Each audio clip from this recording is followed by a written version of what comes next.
I am calling this meeting to order. This is the regular session of the Yuma County Board of Supervisors. We'll also be sitting at all special taxing districts, and this is the July 27, 2020, 9 a.m. meeting, which is not normally when it would have been scheduled, but we moved it up a little bit because we thought we were going to be at a meeting somewhere for the National Association of Counties. So this is our last meeting of the month. Board members can attend either in person or by telephone or remotely via electronic conferencing. We do have an absent Supervisor Borchas had a death in the family, and so he asked that he be excused from this meeting, and I think it's the least we can do for him. We send him our condolences, and hopefully, you know, this is one of those things with, you know, I don't think he ever doubted that COVID-19 was a serious issue, but his family was hit pretty hard, and you know, so we send them our condolences, and hopefully they'll be able to deal with the loss in the best way possible. Okay, will everybody please stand for the Pledge of Allegiance? Supervisor McLeod, would you lead us in the Pledge of Allegiance? I think we had practice. Please join me. I pledge allegiance to the flag of the United States of America and to the republic for which it stands, one nation under God, indivisible, with liberty and justice for all. Thank you. Thank you, Mr. Chairman. The next item is call to the public. Call to the public is held for the public's benefit to allow individuals to address issues within the board's jurisdiction. Board members may not discuss items that are not specifically identified on the agenda. Therefore, pursuant to Arizona Revised Statutes, action taken as a result of public comments will be limited to directing staff to study the matter, responding to criticism, or scheduling the matter for further discussion and a decision at a future date. Anyone who's concerned about COVID-19 and does not want to be put into an open setting can submit an email to the call to the public and a statement at publiccomment@yumacountyaz.gov. These email forms of public comments will be accepted until 8 a.m. on the morning of the meeting. Our public comments will be read aloud during the Yuma County Board of Supervisors meeting that starts at 9 a.m. Desiree, do we have any comments, any emails that we need to read for the record? Would you like me to read the whole Read email? it for the record, Yes. please. Okay. It was addressed to Chairman Reyes, Supervisors McLeod, Pancrazi, Porches, and Simmons. It's from Jennifer Middock, stating, I am concerned that the negative impact that both the pandemic and the current political divisiveness of our country may have a damaging effect on our own county's election this November. We have seen voting lines in Wisconsin and Georgia that are dangerous to the health of citizens and threaten to disenfranchise many voters as well. Our democracy is in unusual and dangerous times. It is important that the Board of Supervisors and Board of Elections monitor this unusual and continuously changing horizon above and beyond the usual concerns of routine budget and administrative assignments. An election board meeting once every 4 months is inadequate for the current situation, and printing meeting minutes 4 months after the meeting itself does not serve the public or the elections board well. We must all be vigilant and creative at this time, and communication is key to this process. For example, currently there is great unease about the ability for our postal service to function effectively during this election. The new Postmaster General has openly stated to expect delays while he tightens up the budget at this strategically vulnerable time in our democracy. With about 2/3 of our voters using the PEVL system, how can we be prepared for this? Have you discussed this? Perhaps I will learn it was discussed in the June 18th election on July 30th. I did not read anything about it in the county supervisor minutes. What are we doing to make sure our community takes care of each other despite the national situation? This is not an idle danger. Simple and inexpensive solutions exist, but they take a little time. Currently, the city of Yuma, with 120 square miles of area and 88,000 citizens, only has 2 drop boxes for PEVL ballots. These are less than 3 miles apart and in relatively low traffic areas of the city. Meanwhile, San Luis, with half that population, and Yuma, and only 34 square miles of territory, has 2 drop boxes. Somerton, with 16,000 citizens and less than 8 square miles of territory, also has been supplied with 2 drop boxes. This is not a question of security, as these boxes are evidently left near a pool and a library overnight. Resolving this situation before the election is not only a relatively inexpensive response to the potential postal dilemma, it is a common sense and equitable way to run voting business. I request that the fast-changing nature of our current highly volatile situation, that your board and the elections board consider an ongoing open forum or meeting schedule on the topic of election security. Fixing a botched election in hindsight is not handling an election efficiently. Yuma needs to be on guard and handle misinformation and details about this topic from now through November. We cannot change the entire country, but we can make sure we do not make national headlines because of a botched up election. We can take care of our own voters. Thank you, Jennifer Mindock. Well, it was certainly long, but, you know, I think that most of these issues have been addressed by the elections department. We do have a very capable recorder and a very capable election department director, and they've been on top of most everything. As a matter of fact, they're trailblazers, actually, as far as I'm concerned. You know, if there's something that Robin, you know, can come up with, she will come up with it. The only thing that I probably kind of tend to agree is that there's not enough drop boxes in the city of Yuma, which is something that I think will forward. I mean, 2 drop boxes for the whole city seems to be a low number. We're not discussing, right? Sounds like discussion to me, Mr. Chairman. I'm just making a statement. I'm not asking questions or, you know, asking anybody else to participate. I'm answering a public request for information. Okay, look, let's just not get into that. If we'll put up an item before the end of next month. I mean, it's too late now to do anything with the primary, so we'll put something together and ask the election department to come over and give us a report on what they're doing. Okay. All right. The next item in the agenda is presentations, proclamations, and appointments. During this segment of the agenda, board members may discuss the presentations and proclamations and may announce appointments to the Yuma County Planning and Zoning Commission and the Yuma County Board of Adjustments. No legal action will be taken. Are there any, is that echo? Yeah. Okay, all right. Any appointments that are needed to be made? Any appointments from the supervisors? If not, then I'll move on to presentations, which will begin with the County Line by Yuma 77, the Yuma County Government Channel.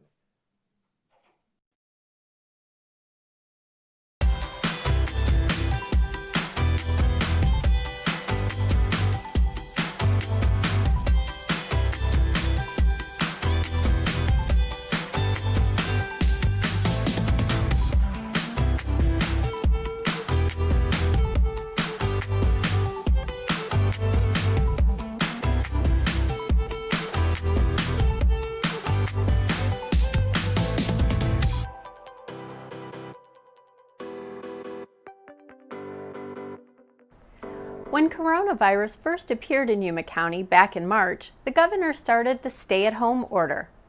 Like all of the events in Yuma County, quick decisions had to be made to completely cancel or merely delay certain events. We decided the annual Yuma County Employee of the Year, Court Employee of the Year, Safety Award winner, along with the celebration of those employees reaching years of service milestones, could be delayed until a more appropriate time.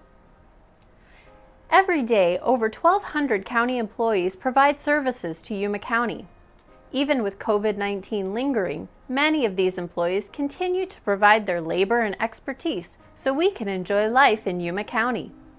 So the time has come, a few months overdue, to recognize those employees that stood out during 2019 and have been nominated for the title of the 2019 Yuma County Employee of the Year and the 2019 Yuma County Court Employee of the Year. We'll start with the 4 County Employee of the Year nominees and then introduce your 3 nominees for the Court Employee of the Year. Rosa Castillo. With 6 years of dedication to Yuma County and currently serving as an indigent burial specialist for the Yuma County Public Fiduciary's Office, Rosa Castillo has to handle burial program processes designed to help families bury family members who have passed. Many of the deceased are either homeless or have been out of contact with their families for many years. In many cases, Rosa has to practice extreme due diligence while searching for family members of the deceased. This includes researching Veterans Administration, financial searches, property searches, just to name a few, in order to find family members and make proper arrangements. Rosa was also an integral part of researching and implementing a new process for mortuaries to handle indigent burials. As a result of this very important work, the indigent burial program is now contracted with a single mortuary, and the resulting contract has reduced county costs by 30%. As one might expect, handling the delicate nature of someone recently deceased, making proper arrangements that include reaching out to family members who in many cases may not have heard from their loved one in years, can be a difficult task. But it is Rosa's professionalism and genuine attitude that makes these interactions seamless, that reflects highly of the Public Fiduciary's Office, and is why Rosa Castillo is a candidate for the Employee of the Year. Suzanne Cooper. With nearly 20 years of dedicated service to Yuma County, Suzanne Cooper has focused her time working for the public as a program coordinator in the Public Health Services District. This unique position challenges employees to find innovative ways to engage the public and find creative ways to remind all of us about the importance of healthy choices. Suzanne has motivated her team to think outside the box while ensuring the programs are engaging and inclusive.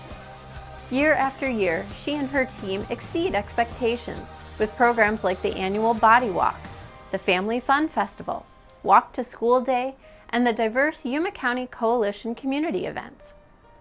So successful that the inaugural Get Fit, Don't Quit award from Blue Cross Blue Shield was awarded to Yuma County for the Body Walk interactive exhibit, which has become a rite of passage for all third graders in Yuma County. Suzanne participates in multiple coalitions and workshops and is always willing to share her expertise and mentor others. She has taken it upon herself to position herself as a lead with the Health District's Community Health Assessment, the Community Health Improvement Plan, and Strategic Leadership Plan. Her work with the Health District's Workforce Development Plan is paving the way for students seeking careers in public health to get the internships and mentorship needed to be successful. Building relationships, promoting cross-sector collaboration, conserving resources, empowering those around her are but a few of the qualities that have made Suzanne Cooper a prime candidate for Employee of the Year. Jim Patrick. You might think that working a job for 28 years might become stale, but Yuma County Librarian Jim Patrick shows that dedicating oneself for this period of time can be an indication that you love your job. Jim is credited with having an infectious can-do spirit, and this is demonstrated by his willingness to jump into any situation to help as a team player. He is dependable to a fault and is always on time. Jim's expertise in many areas makes his help in the library so versatile. He's able to grab a guitar and help with children's story time, provide computer and technical assistance, and provide historical research, all in the same day. His commitment to service and years of experience give him the perfect combination of old-school librarianship coupled with the speed and technology of the modern day. He's always willing to help younger librarians succeed by passing on his knowledge. Jim Patrick fully gives of himself while working for the Yuma County Library District, treating every day like it's his first on the job, and it's why he's been nominated for Employee of the Year. Leanne Stansberry. Leanne has worked in the Yuma County Finance Department for 20 years. Her dedication is not directly linked to the public, but if she fails to do her job, most county employees might not show up for work. As the payroll supervisor, Leanne's work has a direct impact on payroll. No one could imagine this type of work requires precise attention to detail, ensuring the federal and state reports required are correct. This reporting is part of our compliance measures, reduces liabilities, and saves funds correcting mistakes, which Leanne has done. Over recent years, Leanne has ensured employees' W-2 forms are delivered before deadlines, as well as delivering them directly to employees, ultimately saving the county money on postage. Each year, new laws, technology, and processes for payroll are introduced, and Leanne continually exceeds expectations of her supervisors, keeping up and incorporating these changes. Taking it a step further, Leanne provides comprehensive payroll training to departments, which saves time and resources, along with reducing costly mistakes. All Yuma County employees know their payroll will be on time and accurate due to the dedicated leadership and hard work of Leanne and her team. She consistently receives and exceeds on her annual review, and is why Leanne Stansberry is a candidate for Employee of the Year. So there are your 2019 Yuma County Employee of the Year nominees. Clearly, it will be a tough decision on judging. Next up, here are your equally deserving 2019 Yuma County Court Employee of the Year nominees. Katie Strom. Learning the legal system is not an easy task, but in just under 5 years with the Superior Court, Katie Strom has received a crash course as a judicial assistant. When the Commissioner 3 Court was assigned both civil and family court cases last year, it was Katie who was instrumental in implementing a number of improvements to handle the load. She assisted in revamping the process by which Commissioner 3 gives notice to family court litigants. This process was antiquated and needed improving in order to keep a heavy backlog of cases from piling up. In December 2019, an administrative order reassigned responsibility for the family court default calendar to Commissioner 3, and Katie immediately started getting hearings set at a much faster rate. Through her efforts, the backlog for family court cases awaiting default hearings was cut from approximately 2.5 months to 3 weeks. Furthermore, the backlog was eliminated by the end of the first quarter of 2020. A new e-filing system has been introduced at the courts, and Katie has become the go-to judicial assistant, helping those who don't understand the new system. Her assistance to litigants, not only in person, but seeking improvements to streamline the dismissal calendar and the default hearing process, her work in ensuring Commissioner 3's office is meeting the Arizona Supreme Court's time standard goals, coupled with the professionalism that is evident in all she does, are not only the judicial canons that make her stand out, but is also why she is a Superior Court Employee of the Year nominee. Jamie Velazquez. There's a lot of responsibility as a court services supervisor, handling the financial unit, tasked with monitoring the collection of court-ordered assessments, maintaining compliance with minimum accounting standards, and overseeing efforts to improve. And Jamie Velazquez is the perfect fit for the job. So efficient in her position, Jamie and her team have been credited with turning around a declining probation fee collection. For the first time in 6 years, the collection program is showing a positive growth. Promoted from her beginnings as an administrative assistant, Jamie also has served as a drug court substance abuse counselor and completed a bachelor's degree in addiction and counseling during the same time. Internally, she has already been awarded the department's Supervisor of the Year. Her staff made the nomination because of her being a positive role model. Citing her ability to problem solve, communicate effectively with other agencies, she never misses an opportunity to let her staff know that they are appreciated and valued as a team. Jamie is deeply involved with the entire adult probation department's morale. She volunteers a large amount of time organizing activities, fundraisers, as well as potlucks, designed to keep staff motivated and remind them of the important work they do under stress. According to her supervisors, Jamie embodies true commitment to the county through her constant efforts to improve herself while holding her own employees to the same standards. Her successes are plentiful, and it is why she's been nominated for the Superior Court Employee of the Year. Amy Fisher. With over 21 years of service working for Yuma County, Amy Fisher has encountered nearly every given scenario you could think of while filling her position as a receptionist. Her dedication to helping those in need is the foundation of treating everyone with dignity and respect. Ultimately, what drives her is knowing that her job is helping the most vulnerable and disadvantaged children in our community. She works closely with a variety of people, serving judges with preparing court files. assisting the county attorney facilitating needed documentation, as well as law enforcement agencies with notification orders. Amy also takes on projects and delivers results that are flawless. Most recently, the courts implemented multiple changes to the destruction of records procedures.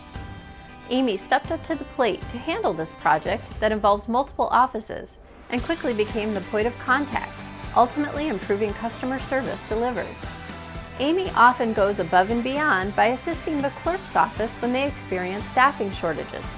Her diverse history working with juvenile court has given her the unique set of skills needed to be able to fit into any position. She does this with a smile and motivation, always ready to deliver exceptional customer service, and is why she is a candidate for the Superior Court Employee of the Year.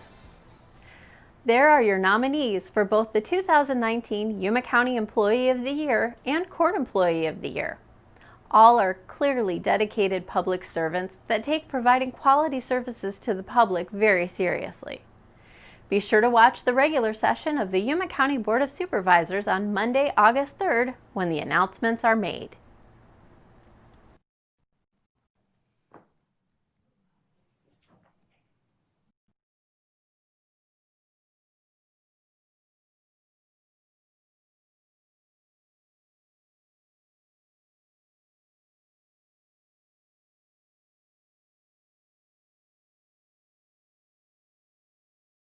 Number of nominations are made and a person is designated employee of the quarter.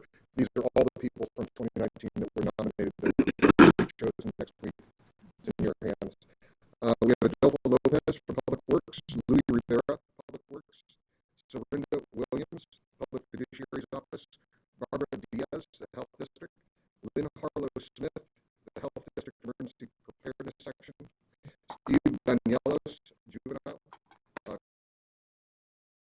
Jose Gonzalez, Public Works, Madge Valenzuela from Public Works, Christian Figueroa from Public Works, James Franco, not to be confused with the actor from Juvenile, and Daniel Paz, Library District. So those are your nominees from last year, and it's in your hands who will be the winner next Monday. Good luck. All right. Well, as you can see, we're going to have a tough time if we're the ones that, win the actual selection, the process. And I want to emphasize that I think that the success of Yuma County rests on its employees, and the fact that we have so many outstanding employees is just a great thing to hear. So we look forward to recognizing some of them at our next regular meeting, okay? Just a question about this. It's a presentation anyway. It is the review group, the what do they call the group that reviews the nominations? Merit board. The The merit, merit board. the merit Is award the merit system. board still going to go through it and then make the decision? Because it made it sound like we're going to make the decision ourselves, maybe about this, but not the actual employee of the year, right? The merit award system board has met, and they have their recommendations, which they will reveal to you next Monday. Okay. Chairman Black will be the presenting those on behalf of the board. Well, and we thank them for their service. It's not easy. All right, well, thank you then. We will then move on to the next item, which is a presentation of the Yuma County Area Transit, which will be given by the Yuma County Intergovernment Public Transportation Authority Executive Director, Shelley Krieger. Good morning, Chair, members of the board. Thank you for the opportunity to come and present to you kind of our system as it is now, some of the statistics throughout the last few years. On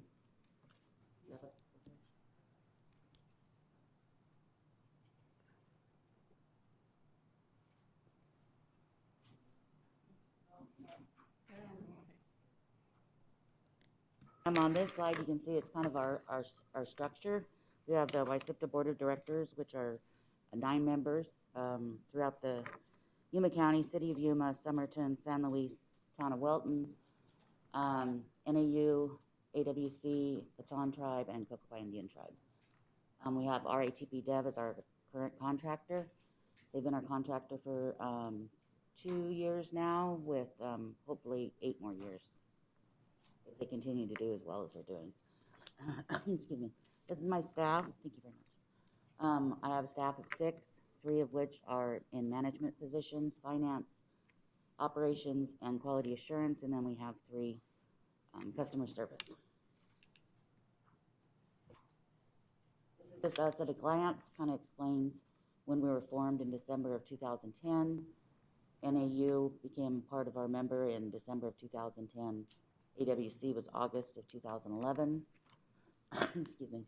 October 2011, Pokeball Tribe became a member, and then 2012 in April, Kashan became a member. And then as of July 1st, 2012 is when everything was transferred over from YMCO to YSIPTA for the operations of the transit system. Us at a glance, we've been providing services to Yuma County for 20 years now.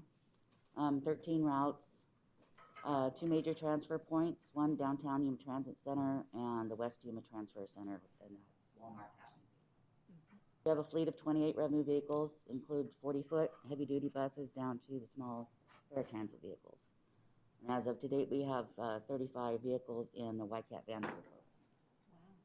And most of those service out to YPG.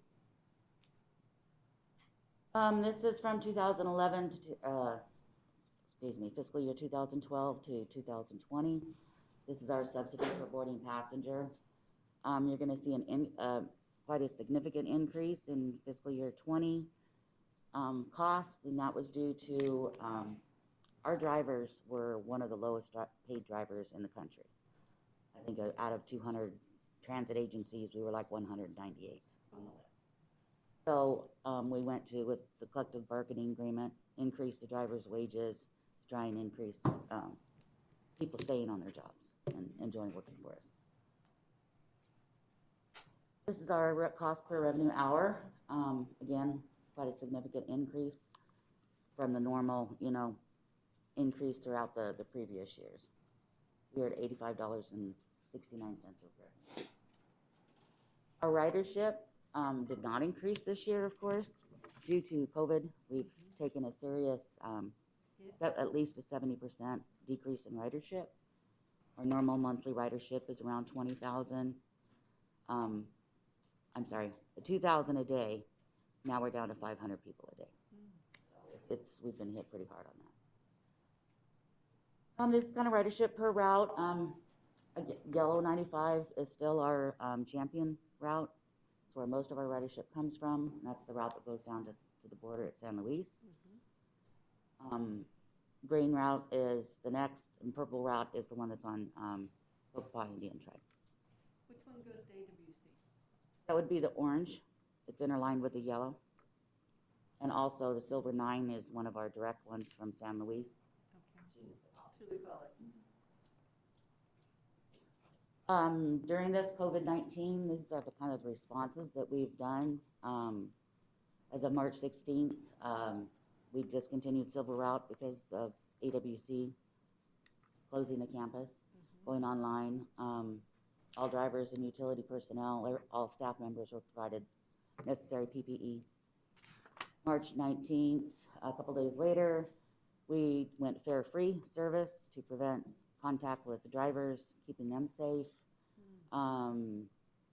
We closed our offices, rear door entry, in addition to cleaning of high-touch areas on the buses throughout the day, as well as bus shelters. March 25th, we reduced service to a modified Saturday schedule, as well as social distancing on the bus, every other seat, reducing capacity. We were using our employees that were normal bus drivers that were not able to do driving because of our reduced schedule. We got them involved with going to the bus stops, going to the transfer centers, cleaning the buses, making sure that the public was aware we were taking it seriously. And so that was great. They really pitched in and did an amazing job. June 22nd, of course, all passengers are required to wear face coverings, as well as all staff inside the office. June 22nd, we also began fogging the vehicles nightly by a third-party vendor. So that's all vehicles are sanitized every night, as well as throughout the day. We're receiving quotes on driver shields to be installed on buses. I think this will benefit us even after this COVID. It's an extra safety precaution to our drivers. Not that we've had an issue, but Would it be across the back and up the side? It would be, yeah, directly behind the driver and in front of the fare box. So again, our down 70% on our ridership, the loss of the fare revenue, additional expenses for PPE, cleaning supplies, fogging of vehicles, admin leave, PTO for COVID illness and exposure. Out of YSIPTA's 7 total employees, 3 of our employees became ill, and we're out quite amount of time. All have recovered and returned to work. Last one returned to work today, so. YCAT itself is seeing 7 cases as of date out of their 50 employees. 6 of these employees have recovered. Unfortunately, we did lose 1 driver. He was our #1 seniority. He'd been there the longest, 13 years. So it was very upsetting to lose a family. Sorry. Some of our successes, we've been able to purchase total of 7 Gillard 40-foot heavy-duty buses. We've got 3 cutaways, 14 passenger cutaways.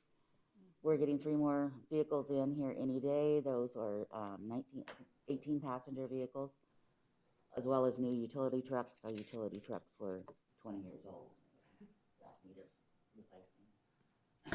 We installed a new fare collection system and a pumpkin vault on the facility, so nobody has to actually touch the money. It goes into the vault, and then Loomis picks it up and takes it and counts it. So hopefully when things get better, we'll see an increase in our fare recovery. We upgraded our next bus vehicle tracking systems. Our radios came in today for the entire fleet because Motorola is discontinuing any service on those radios. So we had to buy $100,000 in new radios.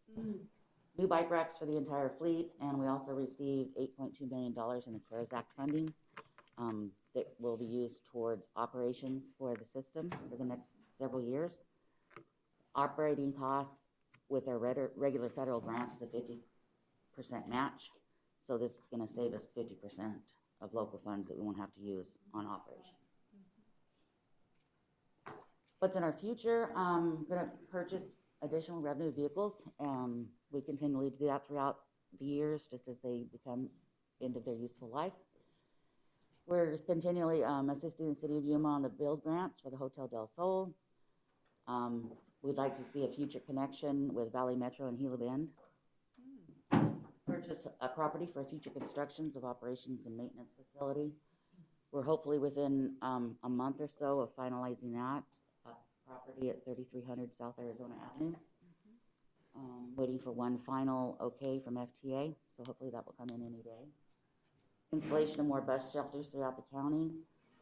Completion of our short-range transit plan, which we're in the process of right now. If you would like to go to our website, as soon as you log into our website, it pops up for a survey. I really encourage everybody to take the opportunity to do the survey. It will help us out immensely. Excuse me. We'd like to see route to add service to MCAS. There's been a lot of talk between us and MCAS about the rate of suicides and needing them to get them out in the public more and resources. So we're working on that. The county chamber and you were working on that. Yeah. And then forming a community transportation committee. Mr. Chairman, before you move on. Shelley, the third bullet point, Valley Metro and Gila Bend, I assume that would be to provide bus service connection from Yuma to the Phoenix area? Yes. I find that being a taxpayer subsidized competition to private enterprise, specifically Greyhound. I don't think we should be doing that. It's just kind of something that we had talked about, not anything that, because Greyhound does service, and we also are part of Greyhound. We sell tickets out of our office, and we get Greyhound in kind. So yeah, so if you could board a YCAT bus here, go to Gila Bend, transfer. Now we're competing with Greyhound. Sure. That should not happen, in my opinion. Okay? Thank you. Thank you. Wait. unless Greyhound can't provide the service at the times that you need it, which is the other driving force of this. I mean, you know, Greyhound, like train service to Yuma, is really minimal. Right. So to me, providing alternatives at a certain cost, I mean, as long as you're not, you know, subsidizing it so much that it's ridiculous, I think that the convenience part of it is something that you need to look at. Because if Greyhound comes in at 1 in the morning and you guys can provide the service at 8 in the morning, I tell you, I'll choose 8 in the morning anytime. And it's not a matter of competing, it's a matter of, you know, giving more service out. But I mean, those are just some thoughts. I mean, I understand that. I understand the concept of not competing with the private sector, but I also understand the concept of connecting and making sure that the public in general receives the benefit of having something that they can take at a regular hour. I mean, if you have to take the train at 4 in the morning, Right. I mean, okay, I just wanted to make that point. And that'll be part of it in the short range transit plan too, you know, discussions and what would be a good fit and what wouldn't. Well, yeah, we're making the assumption that Greyhound doesn't travel at a reasonable time. Yeah. I don't know that that's The factual. case or not, yeah. I think we have Actually, two different connections. I have a computer in front of me that will help me find that out, I bet. Well, I know they pick up in front of Target during the day. I've seen them. Yeah, there's one like at noon, and then Right. excuse me. There's a couple of them, either the ones that are going to San Diego or the ones that are going to Phoenix. Yeah, in the middle of the day, right? Once in the middle of the day, Yeah. and then the middle of the night. Oh, I guess that was the end of my presentation. You have any questions? Yeah, I think we skipped it a little bit. Thank you very much for. No, all you no, do. really, That's it's, you've got a wonderful program, and COVID has really and impacted it, negatively impacted, but it's a wonderful program. Thank you. Thank you. And I do want to emphasize that, you know, we've gone from a very, very simple, almost a one route system to now a almost fully developed transportation system. That has gone over the years. I do remember when it was just an idea. And I personally always thought that transportation systems have to be heavily subsidized to be able to work for the general public. So it was always a struggle to get the program going and to get the right routes and, you know, connected to the Cocopah tribes. And, you know, it's been a long time, and it's really getting to a point now where you see the buses and you think of a mass transit system, as opposed to just a bunch of vans running around trying to get people to the doctor, things like that. So I am pleasantly impressed that you guys are moving towards that. There are going to be some barriers along the way, and COVID is a prime example of what things you can't plan for everything. But you guys done a great job of adapting to the circumstances. Thank you for the presentation. Any other questions or comments? No? Thank you. Thank you, Shelley. The next item in the agenda is, are you going to, County Administration's recognition Yuma County employees for their years of service. You gonna do that? Okay, come up. Coming up. Coming on up. Oh, if anybody remembers that, you guys Oh must my be gosh, old. did that date you? or Coming on what? up. I mean, Me that too. good time? I don't think, yeah. Coming on up. To the what side? That's right. East side, right? Okay, I'm gonna. Yeah, if you remember that, you're over I'm going to be 60. pronouncing people's names, so I want to make sure that I'm doing it clearly. So, good morning, Chairman and members of the board. It's my pleasure to recognize our employees' years of service, which we normally would do in April. Just like we're recognizing our Employee of the Year, Courts Employee of the Year, and Safety Excellence Award winner of the year next week. This week, we're recognizing all the years of service that our devoted employees have given to. So, in just this year's recognitions, we have 173 employees with a combined 2,425 years of service to Yuma County.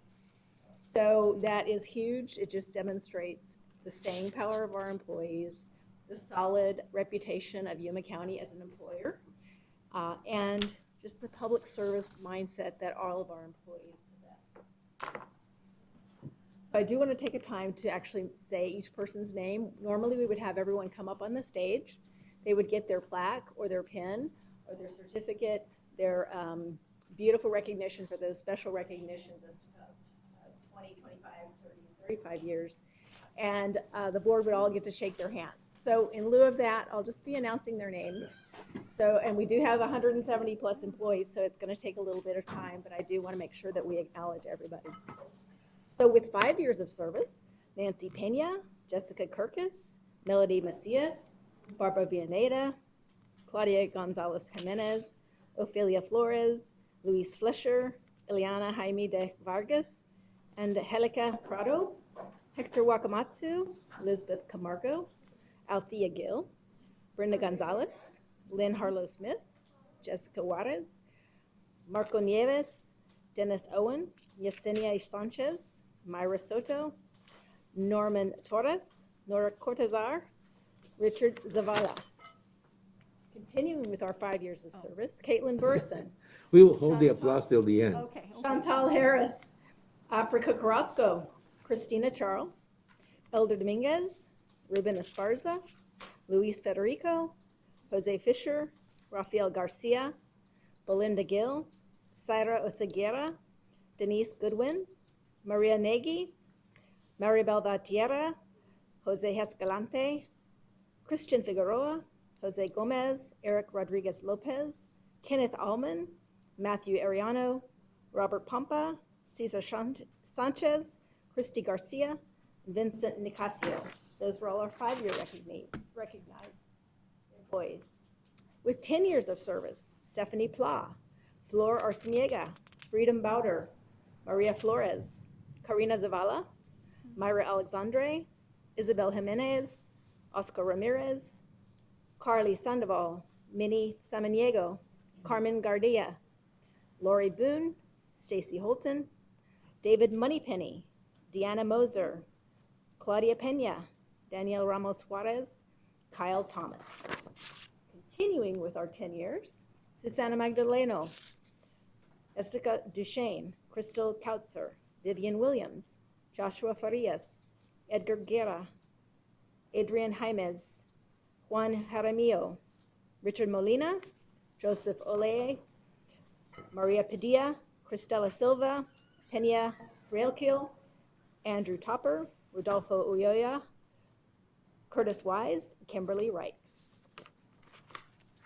Moving to our 15 years of service, Sandra Alarcon, Enrique Rodriguez, Michael Griego, John Nozar, Lucia Gomez, William Kirkus, Laura Luna, Carolyn Kazarowski, Ruby Gaxiola, Olivia Valenzuela Arvayo, Selena Hurtado, Fernanda Villegas, Roberto Perez, John Perriott, Carmen Anderson, Guadalupe Fuentes, and Susan Northcutt.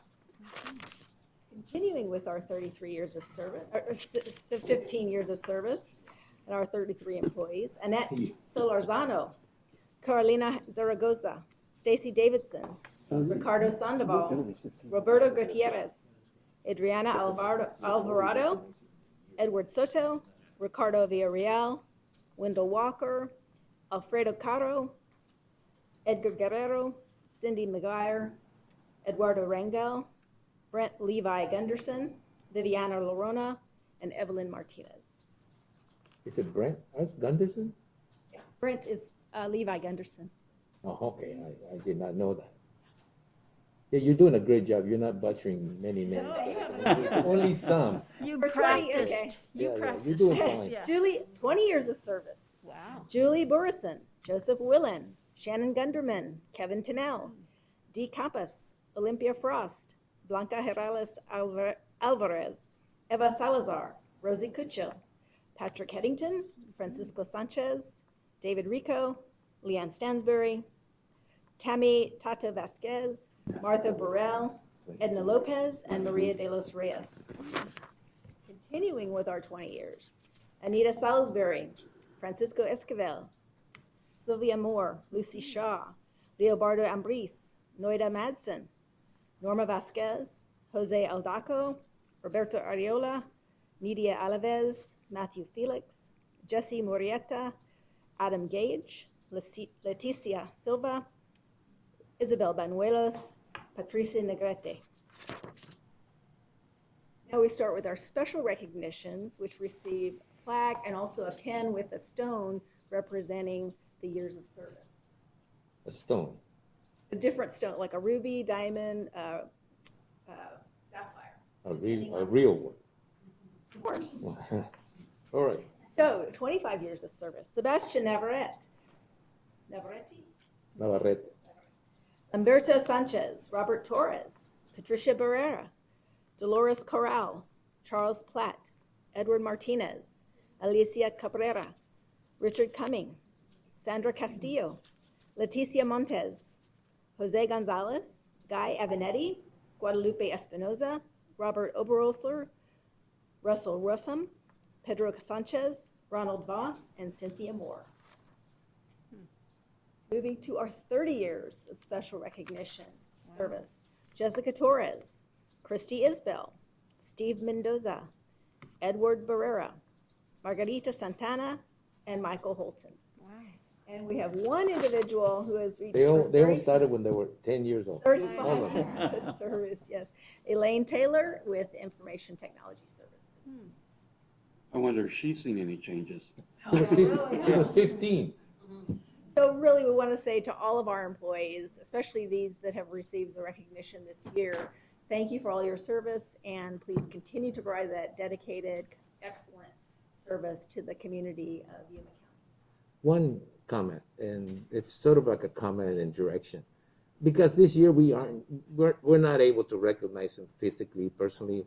Could we basically get their picture and highlight them in our line, our channel 70, and just sort of, rotate them. I mean, if it takes a half hour, it takes a half hour, but I think that we need to find better ways or new ways of recognizing their service. Somebody that's been here 35 years, I mean, she or he deserves to be highlighted, and so does everybody else. I mean, I just make it less time for the 5 years and more time for the 20 years and after. When you show them up. No, just kidding. Yeah, but I mean, it'd be nice if we could, create a program, maybe a 15-minute highlighting their, with all their names and, if possible, a picture of them so that they actually can see themselves and we can see who they are, as opposed to names. Names are fine, but we probably know a lot of them. But it's tough to know everybody at the sheriff's department, or it's tough to know everybody at different departments. But it'd be nice to be able to see them. Okay? All right. We'll work with our communications group You on doing just that. made Kevin's day. Yeah, well, he needs to do more programming. That's a lot of photos. Yeah.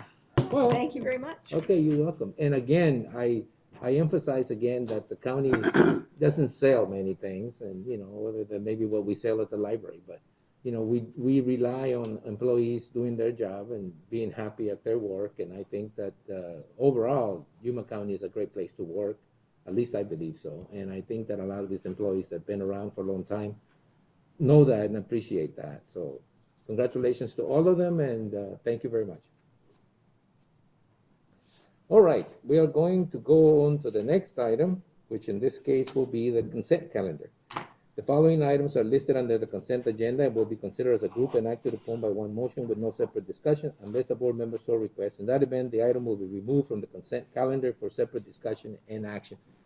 Does everybody understand what I'm saying? Because sometimes it seems to be mumbled a little bit.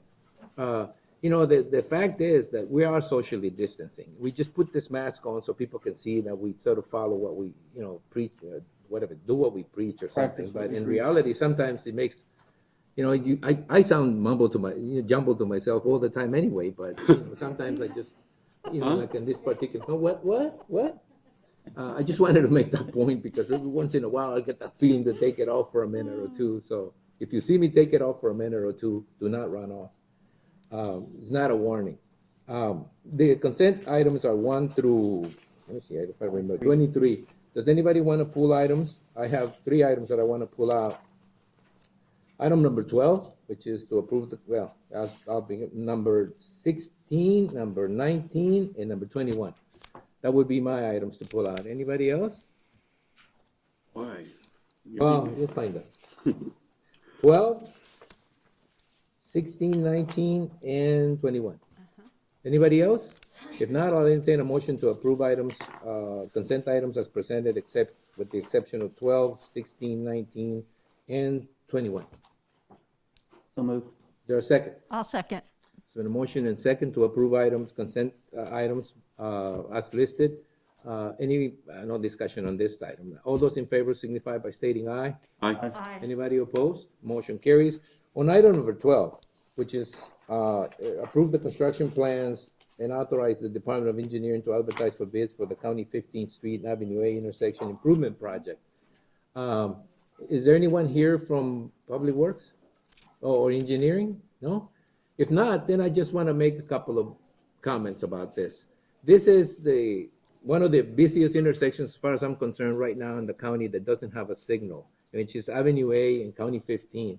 I want to thank Susan and the Sheriff Department for handling traffic control at that intersection, because sometimes those lines would get to be 1.5 miles long, and people are just desperate to get someplace else. I always do stupid things.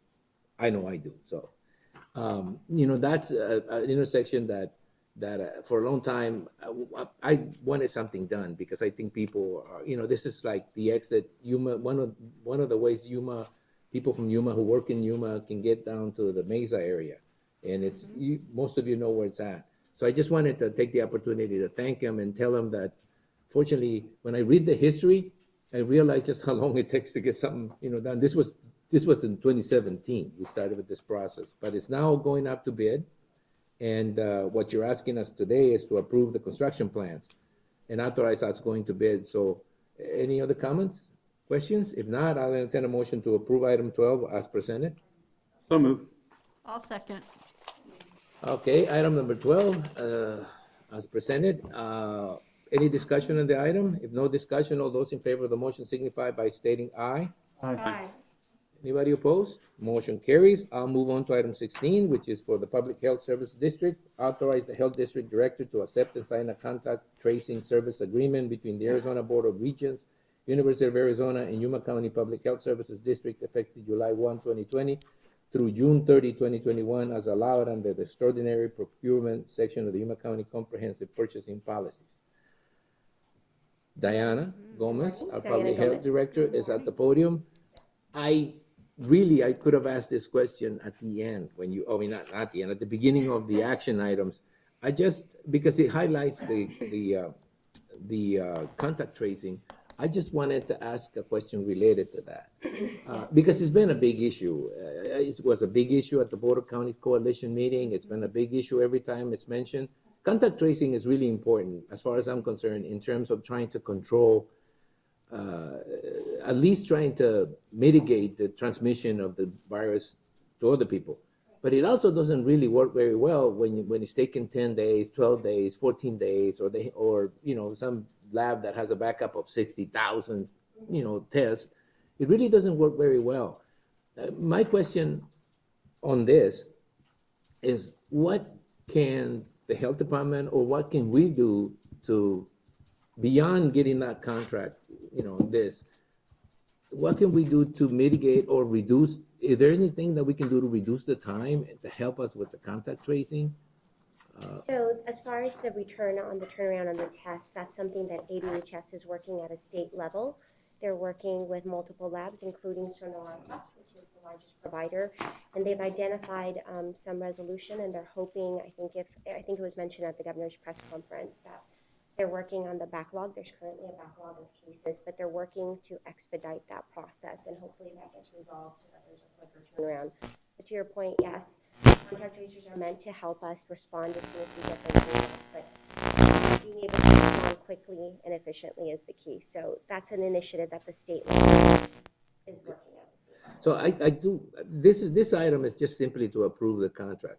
It's not really, but because it is about contact tracing, the point that we like to make to people at this particular time is that if you have the symptoms and you go get yourself tested, you have the symptoms, to isolate yourself. This is the problem, I think, with the majority of people, that they take the test, they have the symptoms, they take the test because they think they were in contact with someone, or they have a reason to take the test. If you have a reason to take the test, then you may, if you're going to wait like 6 days or 10 days, you may want to think about isolating yourself during that time, simply because you have the symptoms, not necessarily because you have the results. You may just have the flu, you may have something else, but if you do have the virus, that's the time that you really have to watch, when you have symptoms and when you can actually transmit the virus to other people. So just wanted to make that point, taking the opportunity that we have a contact tracing contract in front of us. The contract begins in July the 1st, which is already started, and it goes to next year, June 30th. So it is your estimation, you see this as a long-term situation? It is a cost reimbursement contract, meaning as long as we maintain the services, we can have those services in place for up to a year. At this point, I've stood before you several times, and we're in August. So our job is to prepare. A lot of our contract tracers right now happen to be in-house staff, and the health department has other communicable diseases to track as well. So we're diverting staff to do both jobs. So this is just planning ahead and making sure, which is what we absolutely have to do to be able to respond appropriately. So this is just part of that planning process to have that in place. All right. Any questions for Diana? If no questions, I'll entertain a motion to approve item 16 as presented.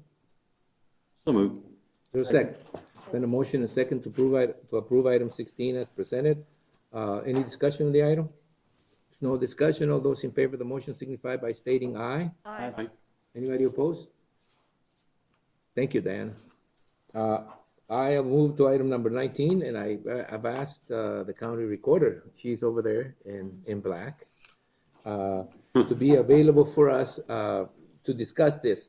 The reason I wanted to pull it out was not only because it's, we're at basically at the end of an election cycle, the primary cycle, which is next Tuesday, I think, isn't it? Yes, yes. And John. so basically what we've done so far, or what you have done so far to manage the election cycle, it's passed. But we did get a letter, an email or a letter from a lady, Jennifer Mindock, asking what sort of actions we have taken to protect the integrity of the election. And these two items here, one, the process for emergency voting, which is item number 19, which says approve, ratify, and adopt the emergency voting procedures required pursuant to Arizona Revised Statute as described and set forth in attachment 1, which is here for us. And I'm going to open 21 at the same time. Is that okay? And the other one would be to accept the 2018 HABA election security grant in the amount of $154,416.40. Those two items to me are sort of combined. They're part of the process that you weren't here, but I'll repeat what I said before. What I said before is that we're very lucky to have someone like you. You, to me, are a trailblazer in terms of, the procedures and the stuff that gets done to make elections safer. I don't remember a time that I came to you with a concern that you didn't address it pretty much right away, whether it was privacy issues or whether it was issues regarding voting procedures at a particular place. And I know now that you have an election director that you can, go to even further that. So I'm pretty confident that we're not going to be an example throughout the nation of a botched election, although, it could happen. But I wanted to make sure that she would hear from you that there are certain procedures, because I don't want to read all the stuff, because there's a lot of stuff that you under that grant that you're getting, there's a lot of stuff you can do. One of the issues she brought out was the fact that the post office seems to be struggling right now because of lack of funding or operational issues, and that she was concerned that the mail may not be able to handle, late ballots and, deliver them in time, et cetera, et cetera, et cetera. So she was concerned that although the city of Yuma has almost 90,000 residents, they only have 2 drop boxes available to them, the same as San Luis and the same as Somerton. It used to be in the past that San Luis and Somerton were where the heaviest early balloting took place. It now takes place everywhere. In the foothills, it takes place everywhere in the county. So the first question I would have for you in this particular case is that money that you're getting, the emergency money, available to address issues like that? Yes, Chairman Reyes, members of the board, first of all, Chairman Reyes, thank you very much for your comments. I very much appreciate that. I'm extremely proud of the staff and leadership and management in the offices, because it has been a very difficult time. All of our staff are as concerned as all of your constituents in regard to COVID and all of the difficulties that it has caused our everyday life, including elections. So in regard to the security issues, there's a multitude of areas that security is a concern in elections, especially this cycle.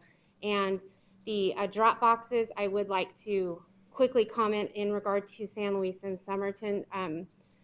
Chairman Reyes, the decision in regard to the drop boxes several years ago, as you may recall, there was some requests from South County. The decision ultimately was not made specifically because of the increase in the large number of early ballots in those areas.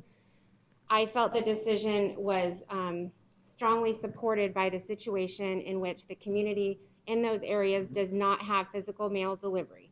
If you were to visit San Luis and Somerton during certain times of the year, most specifically San Luis, it is very difficult to get in and out of the post office in a reasonable amount of time in consideration of not having physical mail delivery and trying to work through those issues.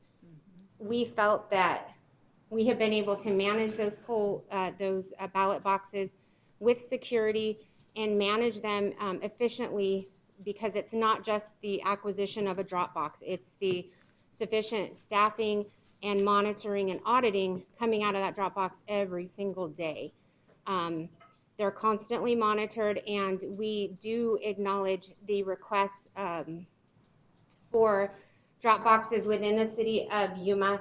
Currently, because we've received some similar concerns regarding the post office. The HAVA security grant that is on your agenda today is can be utilized for acquisition of a few more drop boxes. However, we have not looked into those funds for that purpose. We are looking into CARES Act resources that we will be receiving from the Secretary of State's office to acquire a few more drop boxes. The question then becomes location, staffing, and monitoring. We have always treated the post offices around the county as a drop box, if you will, because we do communicate with the post office and we physically go down to the post office, and they even allow us to look through the bins and pull out any ballots that are there or needing to be handled. We're there at 7 p.m. on election night at the post office in the event that some have been dropped off before the next, after the last delivery. So we're working through logistics in regard to that. The drop boxes also are not your average metal box.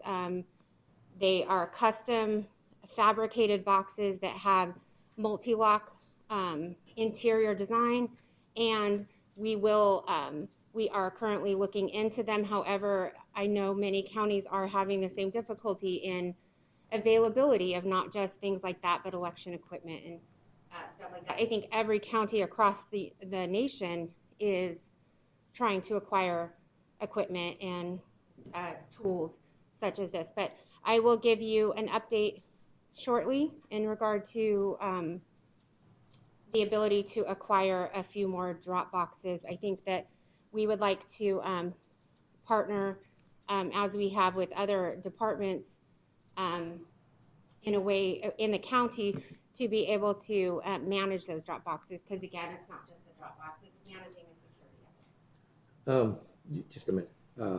I know you want to ask a question. I just want to make the point, especially to Mr. Mindock, that there is a lot of stuff that goes on all the time concerning election security. And if you don't mind, I'd like to make a copy of this letter available to her so that she can see the kind of stuff. I mean, I could read all this stuff, but it's like 12 or 15 different things that you can do or that you can do with this money, that some of it might be more important than others. Some of it you're probably already doing. A lot of the cybersecurity stuff is handled by our IT department. So a lot of this stuff is probably things you already do.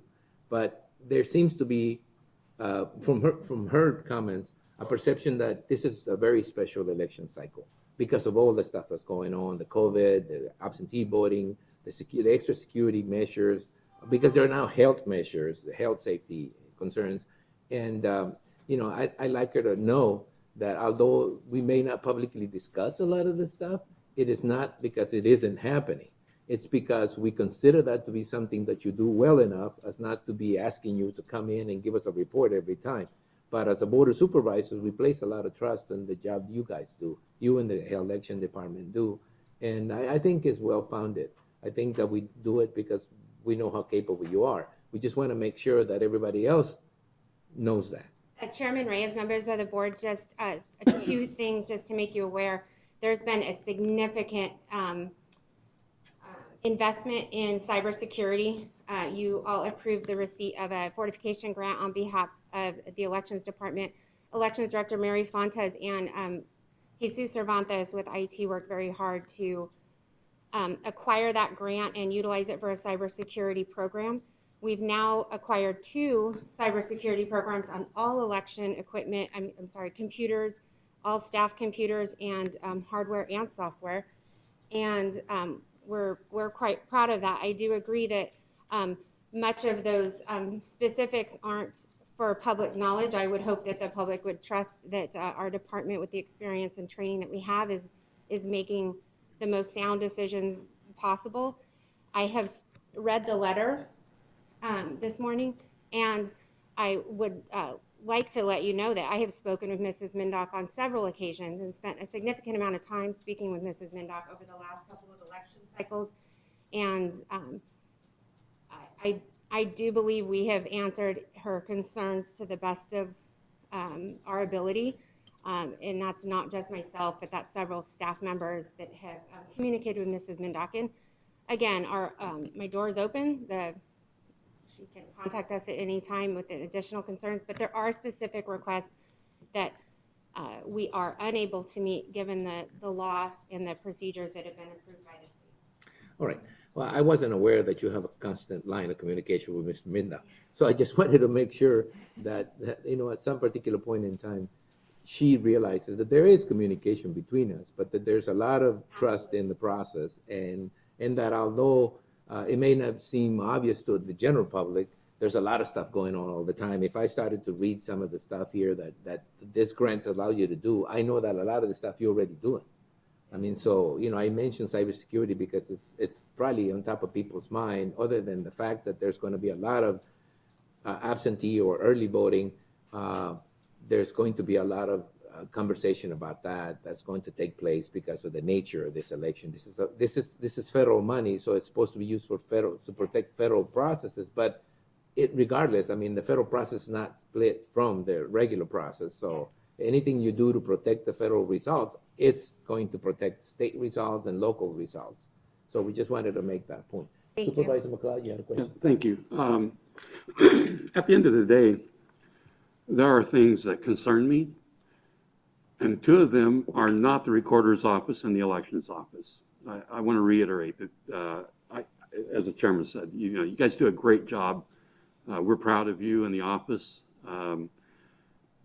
Like I said, I don't concern myself at all with our upcoming election. I think you do a great job. I just wanted to mention that as you go with additional drop boxes, would the libraries be appropriate? Locations? Chairman Reyes, Supervisor McLeod, I'm so glad you said that. I was hoping Lisa was still here so we could beg her in public to help us. We were just discussing this at the office, and I think that's a very efficient solution. Okay.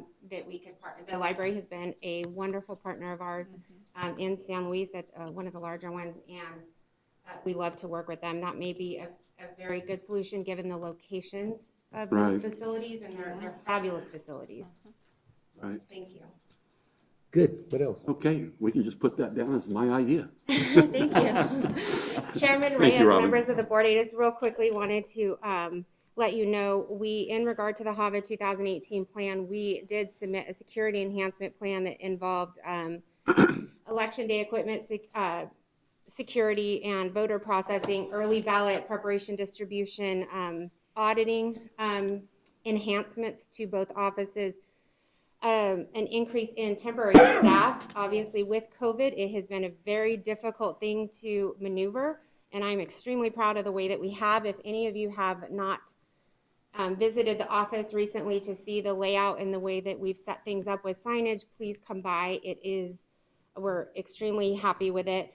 And additional staff training on cybersecurity and processing training for audits and voter outreach. We have been currently working with the communications director, Kevin Tennell, and Administrator Thorpe was kind enough to let us borrow management analyst Tiffany Anderson, who has worked with our office extensively over the last several weeks, not only in regard to COVID compliance and making sure that we're set up for what we need with the additional equipment and all the different things we're going to need for the vote centers, but also a public outreach. So media campaign, a voter outreach campaign, and voter education. She's working to facilitate a billboard campaign, and we will be receiving some additional funds. We'll be back in a few weeks to ask for acceptance of some funds through the state for the HAVA 2020 security grant, as well as CARES Act resources that we can utilize through November to accomplish some of those additional things, and has also helped not only in COVID compliance, but with the public outreach with a lengthy article that will be published to the community following the primary election to outline the security of early ballots. And many of the facets of processing will be a little bit of a surprise to the public. I don't believe that everyone's very well aware that the ballots go through quite a lengthy process from receipt to tabulation to maintain security. In regard to the post office and the concerns that some citizens have communicated, I think we will continue to communicate with the post office and then fill in any gaps that we feel are that our ballots may be vulnerable to a lack of timeliness or security. And we're prepared as soon as the primary is concluded. We'll come back to the board and give you a lengthy update in that regard. All right. Any other questions? If not, I'll entertain a motion to approve items 19 and 21 as presented. So moved. Is there a second? Well, there's a motion and a second. I'll take the motion from Supervisor Pancras and the second from Supervisor McLeod. Any discussion on this item? If not, all those in favor of the motion signify by stating aye. Aye. Before you go, I want to thank you for the mask that you sent me. Some shark out in the ocean is wearing it right now. Oh, So, you know, promoting it all over the ocean. So if you have an extra one, give me another one. If I anyone love needs those ones. another one, let us know. We really like Well, those, I so need thank you. another one, for Okay. sure. We'll get you one. Unless I want to wrestle it from that shark, and I don't think so. So, when you get a chance. I will get I'm one sorry, too. Attorney, I stepped out of the situation there, but Chairman Reyes, members of the board, thank you very much for the support of election administration. I know it's not an easy subject right now. I know it's not an easy topic, and we really have been working hard to get through the other difficulties, but we appreciate all of the support. Mr. Thank Chair. you. Keep up the Actually, I kind of Robin? disagree with you, Robin.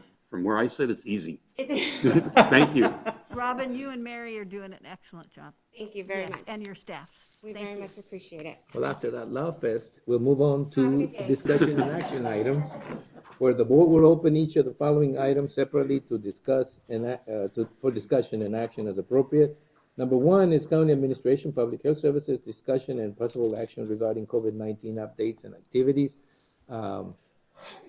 Are you wearing the mask all the time so people don't know who you are, or is it just, you just? Good morning, Diana Gomez, Health Services Director. Just a quick update for you today. So today we're reporting 10,434 cases, and those will be updated at the end of the day. We unfortunately have had 227 confirmed deaths, so my thoughts and prayers go out to all those families who have experienced this tragic loss. We have had a total of 50,800 tests administered in Yuma County. Currently, well, as of yesterday, there was 89 hospitalized patients, 24 were in ICU, 20 were on vents, and 20 remaining 26 beds available for use. So, as you can see, we continue to hold the course. We continue to plan. We continue to be the largest provider of PPE, contact tracing, as you saw with the contract. We're planning on expanding.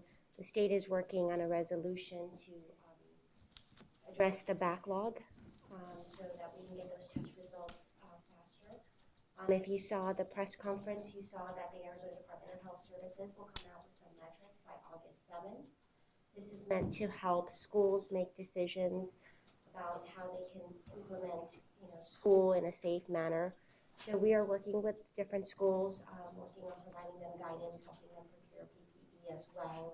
Just technical assistance. Every school district in town has been very proactive about reaching out to us and asking for guidance, sharing their plans. They've done an immense amount of work. So thank you to all of them for being proactive. And once those guidelines come out, we will continue to work with them to make sure that we provide any, additional assistance, that clarification, or work with the state to provide any additional support as needed.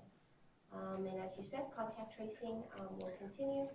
And so, I don't want to make light of the subject because it isn't. It's a very important subject. I do want to sort of make a point about not so much the numbers, because I think the numbers are really bad, but the fact is that those numbers that really concern me, if at all, are the hospital numbers. I mean, the fact that we have so many positive, it's just because we do test a lot. So we're going to get a lot of positives out of that process, because I think once the virus got out in the community, it's almost impossible to you can slow it down maybe, but you can't probably stop it. It's going to have to go through a cycle, just like it did in New York, just like it did in New Jersey. That's just a cycle of infection. What started to concern me was the high number of people that were hospitalized and the high number of people who were in critical condition and the ones that were in ventilators, because that's really a sign of how serious they are. We need to, again, emphasize that there are people who are going to get the virus and not going to have much to show for it. But those people who end up in the hospital are really what concerns me a lot. And the hospitalization numbers don't seem to be going up as they were in the past. I mean, we had some times where there was 120, 130 people hospitalized.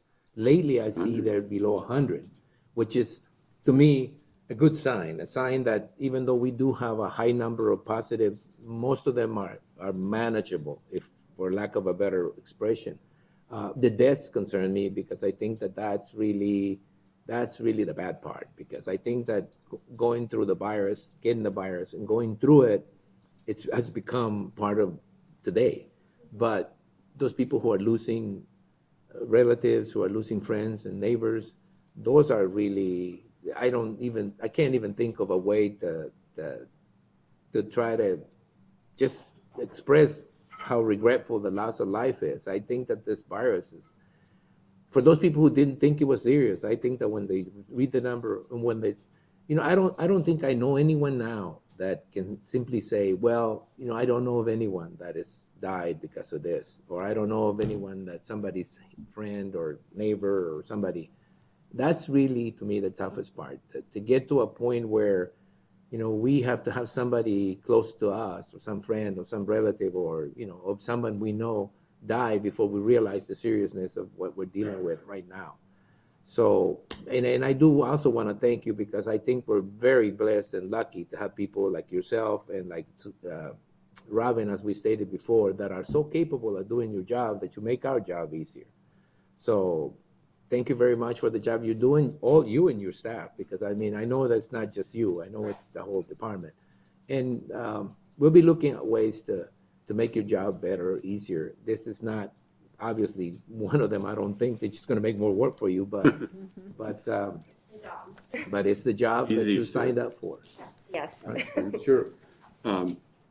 Susan, while we're on the COVID-19 subject, I'd like to have maybe our next board meeting or soon discussion on the board about the CARES Act funding that we received and what we're going to do. There are people and businesses that are suffering now, and I don't want to wait till the end of the year to figure out what we're going to do to help some of our local small businesses.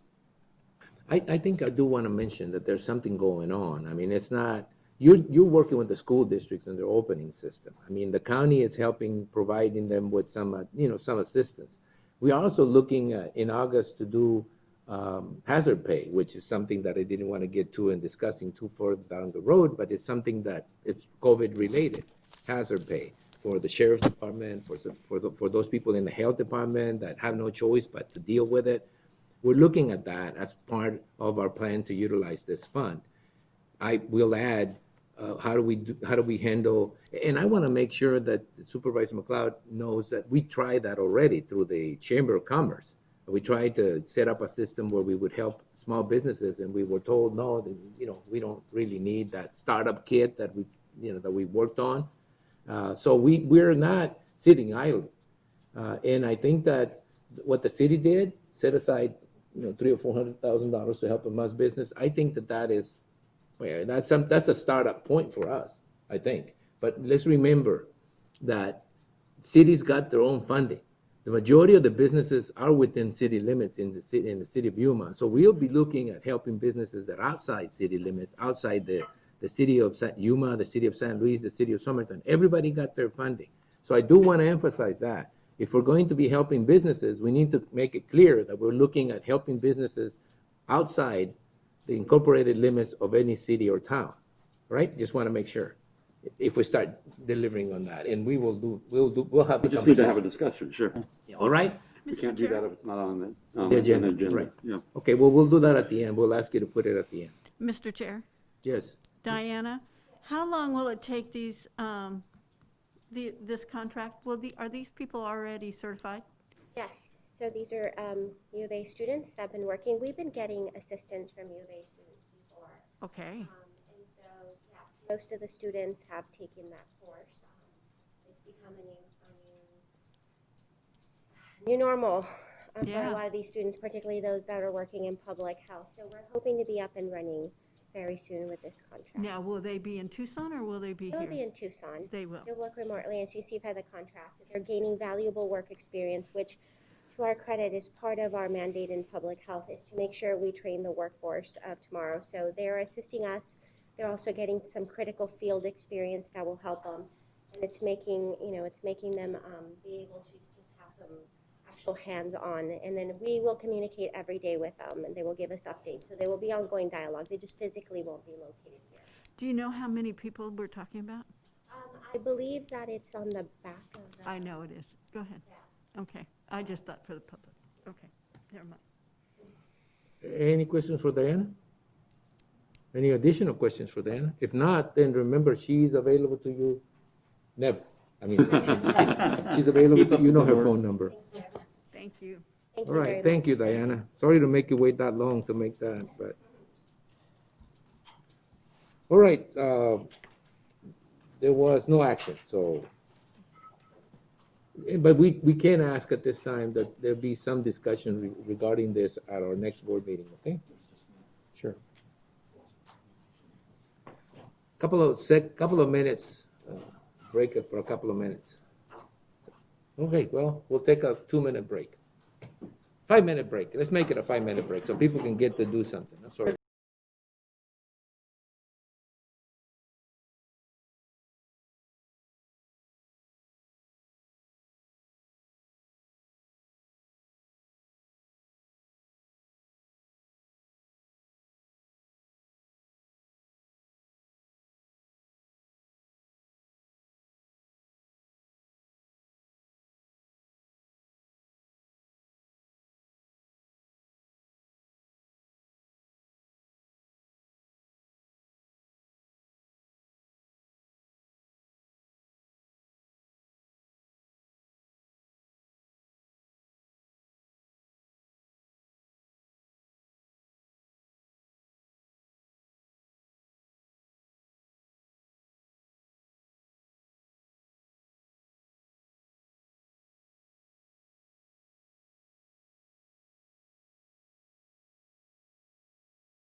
condition assessment and rating method. Do we need to wait? Floor is yours. Tony, do we need to Why wait are we on Desiree? conforming to everybody else instead of doing our own? Yeah, I hope that was 50-50. That was the Colorado Buffaloes thing, yeah? Colorado Buffaloes, yes, sir. Morning, Mr. Chairman, members of the board, Josh Scott, Public Works Director.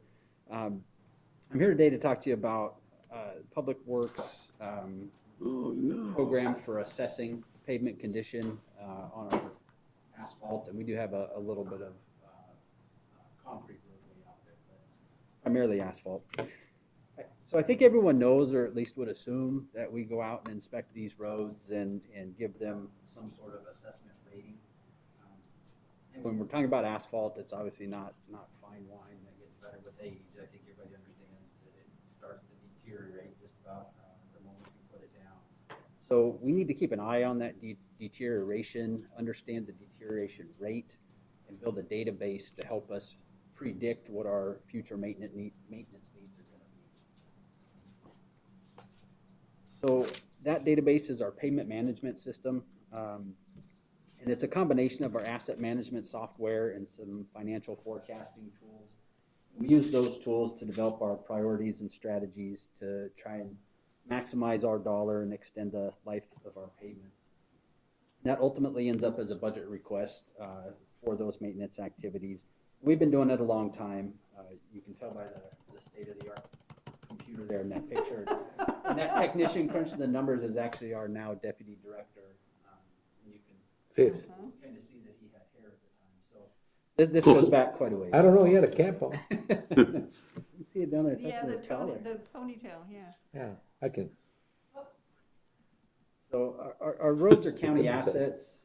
We invested in their construction, and they do depreciate over time, just like any other capital asset we have. So the Government Accounting Standards Board, or GASB, issued Statement 34, and that requires the county to report on the condition of our paved roads, our maintenance activities, and the associated costs.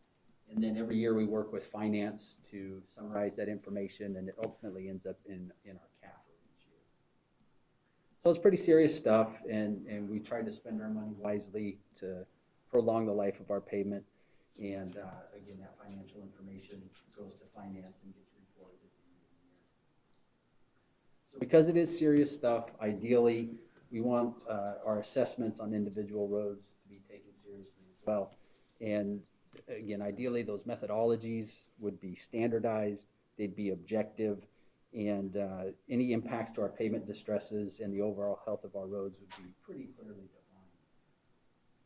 And finally, it would convey useful information. So information that could be assimilated, not just by those of us that do this every day, but by our residents and also the policymakers.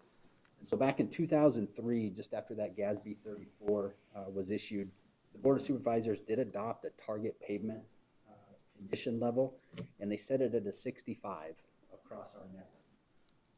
However, that resolution did not provide any guidance on how we were to conduct our assessments or how we were to arrive at that 65 number. So what we ended up with was a system of assessing pavements that was developed purely in-house. We go out and inspect roads, and these are the things we look for and that we rate. There's a number of distress factors and then what we call in-house quality factors. And each of those is rated on a 0 to 100 scale. And then those factors are averaged. And then we report overall condition index number, or OCI. Then we assign a corresponding descriptive term related to that OCI number. This is our current scale here. Obviously excellent, anything from a rating of an 81 up to 100. And then on the bottom end, a very poor road would be anything with an OCI of 20 or below. And that scale and the descriptive terms were also developed in-house within Public Works, weren't included in that board resolution from 2003. It's not out of line. I think it's pretty good, but I think we can tighten that up, get a little bit better on the descriptors, and take a look at the breaks between the different categories. But overall, the intentions are good and it's on the right track, but I think we have to acknowledge that there's certainly some flaws in our current system. And this goes back to when I first started here and started asking why Public Works does some of the things the way we do. And one of those things I dug into was our pavement management system. And so what I'm going to go into on this slide and the next couple of slides is my honest assessment of that. The criteria on how a particular pavement distress affects the OCI or the condition rating isn't real well defined under our current processes. Two people can be assessing potholes on the same stretch of road and come up with significantly different numbers. A couple slides ago, I showed those 8 distress factors that we rate out there. That's not a comprehensive list of distress factors we find in pavements. There's several other distress factors out there that are commonly used in pavement condition assessments. For instance, one of the distress factors we do rate is the loss of fine aggregates, but we don't assess a roadway for loss of coarse aggregates. Both obviously affect the health of the roadway, but they have very different treatment courses. And then at the top of that distress factor list was cracking. And in the pavement world, a crack is not a crack. There's a number of different types of cracks, and they can tell us a story depending on where they're at in the pavement, what type of cracking it is. They can indicate very different treatment courses and issues with the underlying subgrade or base. A crack is not a crack, huh? Crack is not Well, a crack. you better just say the different types of cracks. That would sound a little better. Some cracking is fairly benign, you know, caused by our extreme temperatures and doesn't necessarily indicate a problem with the pavement. You get into that alligator cracking or the fatigue cracking, that's load related and generally indicates a problem with your subgrade or your base material. So I also showed on that slide a couple back the quality factors. Those are factors we rate that don't have anything to do with the condition of the pavement. Those are factors like service level or geometrics. They may affect the driver's experience when traveling down that roadway, but it's not directly related to the asphalt on the ground. Guys, take that seat and then take this chair in front of Supervisor Pancras and put it over there somewhere. Don't be afraid. You won't be called. One of my biggest concerns with this system that we currently have in place is a lack of documentation and a lack of a defined program to train pavement inspectors. So that basically makes it very tough to be consistent from one inspector to another and sometimes from the same inspector, you know, year over year. So it also makes it difficult to defend the results or explain those results when we don't have program documentation or, you know, a formalized training process for our pavement inspectors.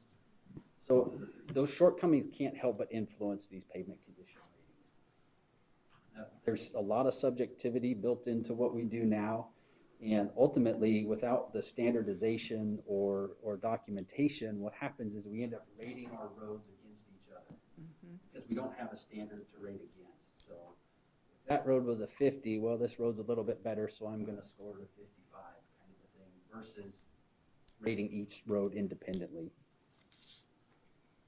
It also makes it tough to back up a little bit before you leave. Uses factors unrelated to pavement condition. Expand that a little bit. What do you mean? So if we go back to these quality factors, take safety, for instance. Safety, you know, there can be a safety element in potholes or sometimes even in cracking, but that's an issue for our engineers to address generally. It's not a maintenance issue.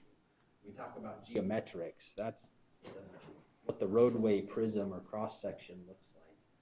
So under our current system, take a section of Avenue I or something, for instance, where you've got real narrow lanes, maybe 11-foot lanes, it would get a lower rating than an arterial roadway with 12 or 12-foot or wider lanes.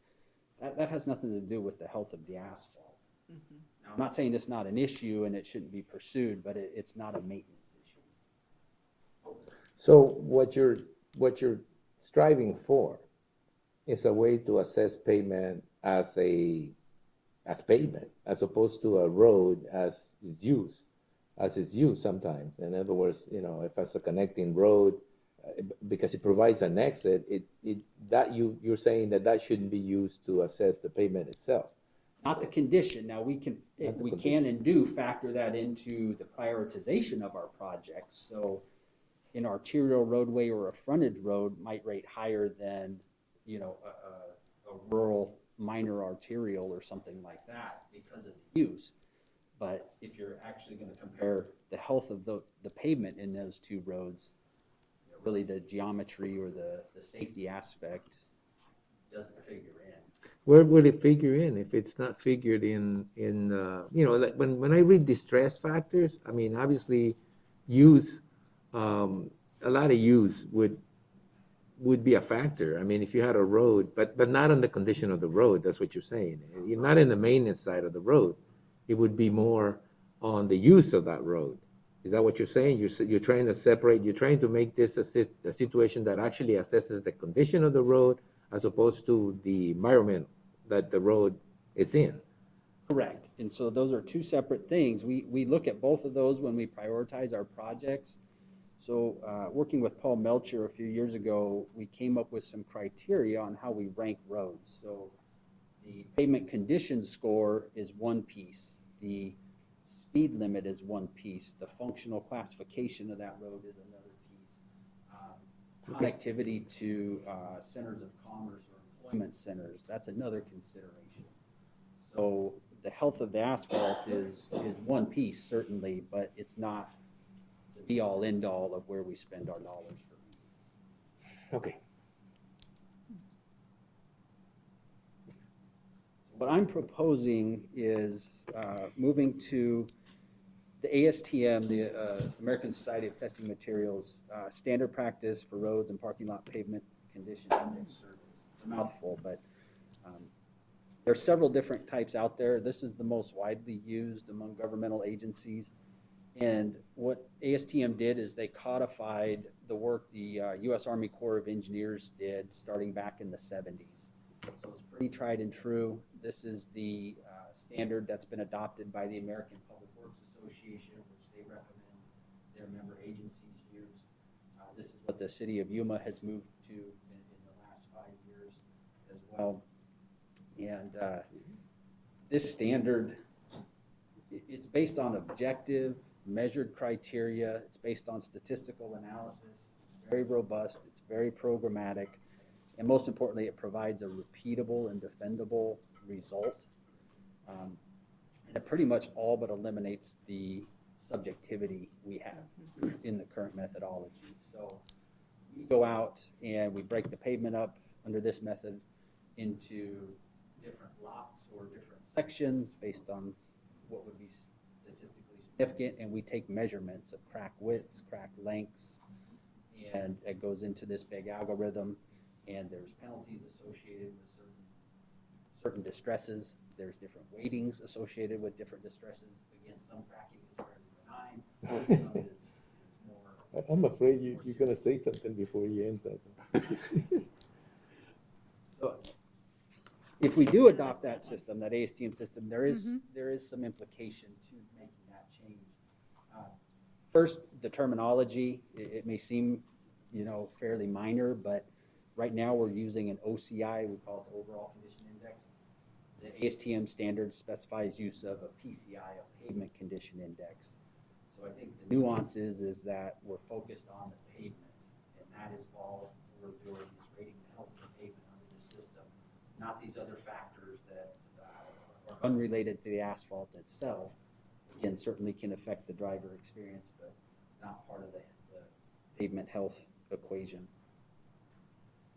And so we did a little pilot study to look at how this would impact our roads and the scores, how they would compare. The PCIs are going to be lower, and they're consistently lower. So some of those things like safety and geometry, I think they're artificially boosting the OCI numbers we report now. But those PCIs are going to be lower. That doesn't mean our pavement's any worse under that system. It's just normalizing to that ASTM standard. You're So we'll speaking. change our scale too. Yeah, so we would have to change that scale accordingly, and there's some guidance in that ASTM standard as well as where those range. Okay. You know, you're speaking to the wrong crowd. We are pretty much in line with perception all the time. You know, I think it would help perception. So say we had a road that's rated at an OCI of,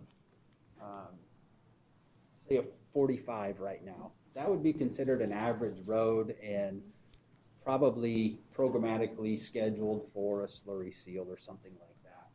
But if under the PCI, that road is say, a 38, it drops down into that below average to poor category, and it's going to be scheduled maybe for an overlay. So I think if you talk to the public that uses that road, they would probably say this is a poor road rather than an average road and needs some attention. And again, we would have to normalize to that new scale, and that would change that target that the board set in 2003 of a 65. We'd have to look at changing that to something that's more in line with the ASTM standard and that scale. How much is it going to cost to train people to use that? So Is it an online program or is it a in-person? So the program itself, you can crunch all this stuff by hand. There's a lot of man hours if you want to do that. But the Army Corps of Engineers developed software to do this. And we bought it through the American Public Works Association as part of our pilot program for $270. So Oh, wow. Okay. since it's developed by the feds, they really don't charge for it other than the What it costs. documentation. Yeah. And then we did send one of our asset management specialists to training on this specifically. It was a 2-day course on how to rate the roads and things like that. So it was actually a fairly small investment, but that information is, like I said, pretty robust and pretty dependable.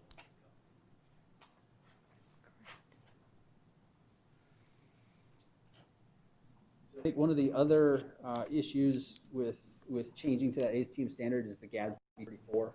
So right now we're reporting at the end of the year based on our OCIs, the current grading methodology. Yeah, I don't think it's anything in my discussions with Gil to worry about. We just need to make sure it's documented very well for the auditors that we've made this change and the supporting requisite board resolution.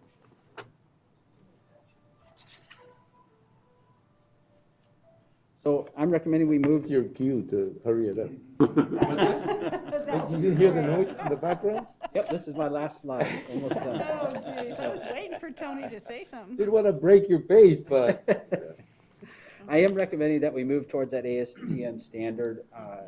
Before we get there, I would like to bring in IMS. And IMS is a company we hired last fiscal year to come in and do an assessment of all the county's paved roads. You may have seen on the county line, Kevin did a feature that fancy van came in with all this equipment. And it used that ASTM algorithm, and based on the measurements that their van took, it provided some scores to our roadway network. We're wrapping up our work with IMS now, but we've been able to use that data to put together a really nice financial forecasting model that will show the health of our roadways over time, given different funding scenarios. So we'll be able to show you what it'll take to bring our roadway network up 10 points, what it will take to sustain, what happens if, Funding's cut, yeah. predicting HERF revenues, Take a nosedive. this year, what impact that will have on the health of our network. So I'm hoping to get them in here within the next 6 weeks or so. And I think based upon that, we'll all have a better understanding of why we need to adopt that robust system, or at least a more robust system than we have now, and what the future may hold given different funding scenarios for our pavement management program.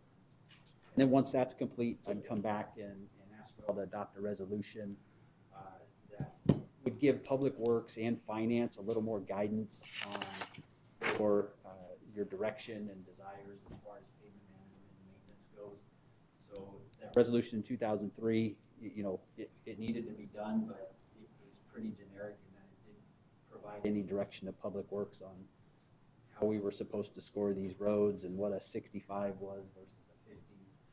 If we adopt that ASTM standard, it lays all that out for us. With that, I will take any additional questions or comments. Okay, what do you need from us? You need to give you directions to go ahead? Is that what you were asking for us? So unless you have any heartburn with that ASTM standard, and when IMS comes back or comes in and I come back with them to present our findings, I can talk a little bit more about what that point spread looks like across the network. Our average OCI may be a 65, but the PCI may be a 58 or 62 or something like that. It will be lower. And what I can talk a little bit more about what the implications are with those hard and true numbers from our network. Supervisor McLeod? I just want to commend you for bringing this forward. I mean, I can see the wisdom of that, and the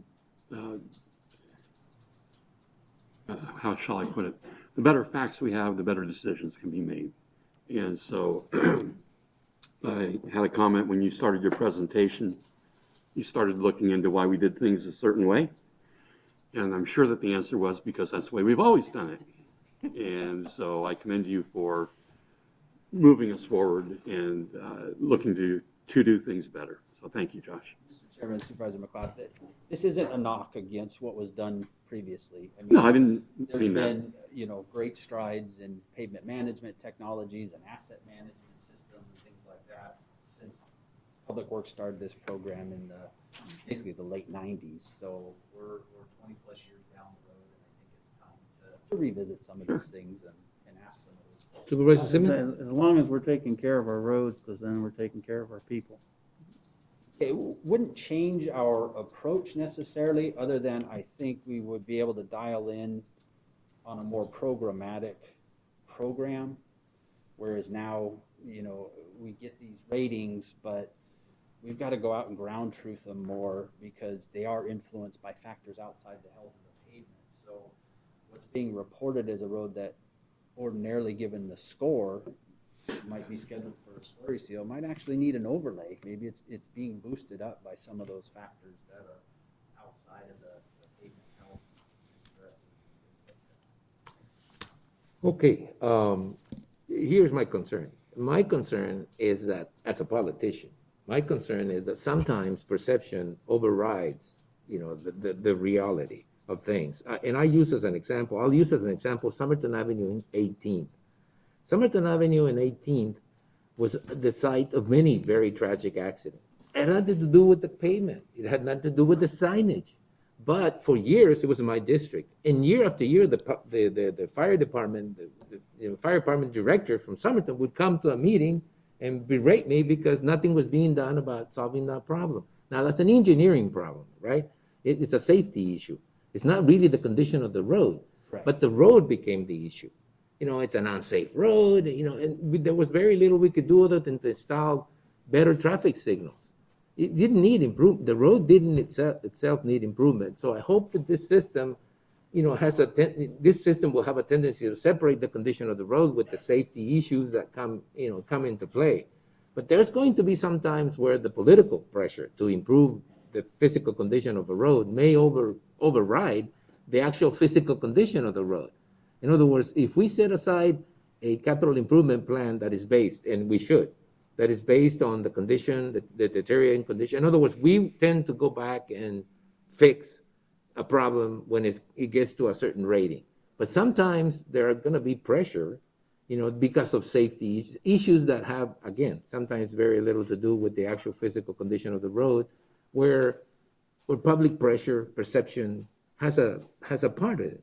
You want to sometimes make people, sometimes, well, I shouldn't, I'm going down the wrong road here. But I guess I just didn't want to totally take out the outside the importance of the outside, the perception, the importance of perception. Sometimes perception is strong enough to put us in a situation where we say, look, that road needs to be improved, just because people driving down that road feel that, that the road needs improvement. I saw that sign. It was somewhat funny about, we will stop the potholes, or, I saw the sign, and in some ways that humor, it kind of shows what I mean, right? Sometimes the road isn't that bad, but it's got cracks, right? And people think, well, this is coming apart, and it may not be, but the way it looks makes it, make people think, well, it's not safe, there's potholes or whatever. So I do appreciate the change, and I really do. And the reason I was looking at Supervisor McLeod and kind of gesturing at him is because for years we sort of take the attitude that government just puts more and more regulations in front of you, and you just to a point now that everything takes forever because it has to go through this. I mean, for example, as an example, I use street signals, right? That's the prime example of an issue that you have to have traffic counts that justify installing a traffic signal. So if you had 3 deaths in an intersection, the citizenry is crying, you need to do something, but the counts don't tell you that. The traffic counts don't tell you that. They don't justify installing traffic signals. But, 4 deaths in that corner over 4 or 5 years certainly is going to push you to do something about it, even though it's the fault of the people who actually caused the accidents. So I just wanted to make sure that at some particular point in time, those issues are not lost in the process of establishing regulations, because you have a job to do. We have a job to do, but it's somewhat different sometimes. And, I didn't want to get into a situation that's so rigid that it doesn't allow for outside intervention, if you want to call it that way, from us. And I suppose that at some particular time you understand that, right? Yes, Josh? Mr. Chairman, so those outside pressures or political pressures, they're never going to go away, and we understand that. So what we do every year is we take a look at the pavement health, what our maintenance budget is, and we make a plan. Then we go sit down with engineering, and we talk about our plan. We talk about their capital improvement projects and some of those safety enhancements or safety-related projects. And we talk through that, and this is stuff that starts happening in February, March, so that by the time we get to you all with our budget requests, we've tried to sync up. We've had those discussions with the BRT, and if there are certain projects that are in your districts or subject to those political pressures, we've tried to discuss those, at least the ones we're aware of, and make sure we get those on the radar. Totally understand the outside pressures.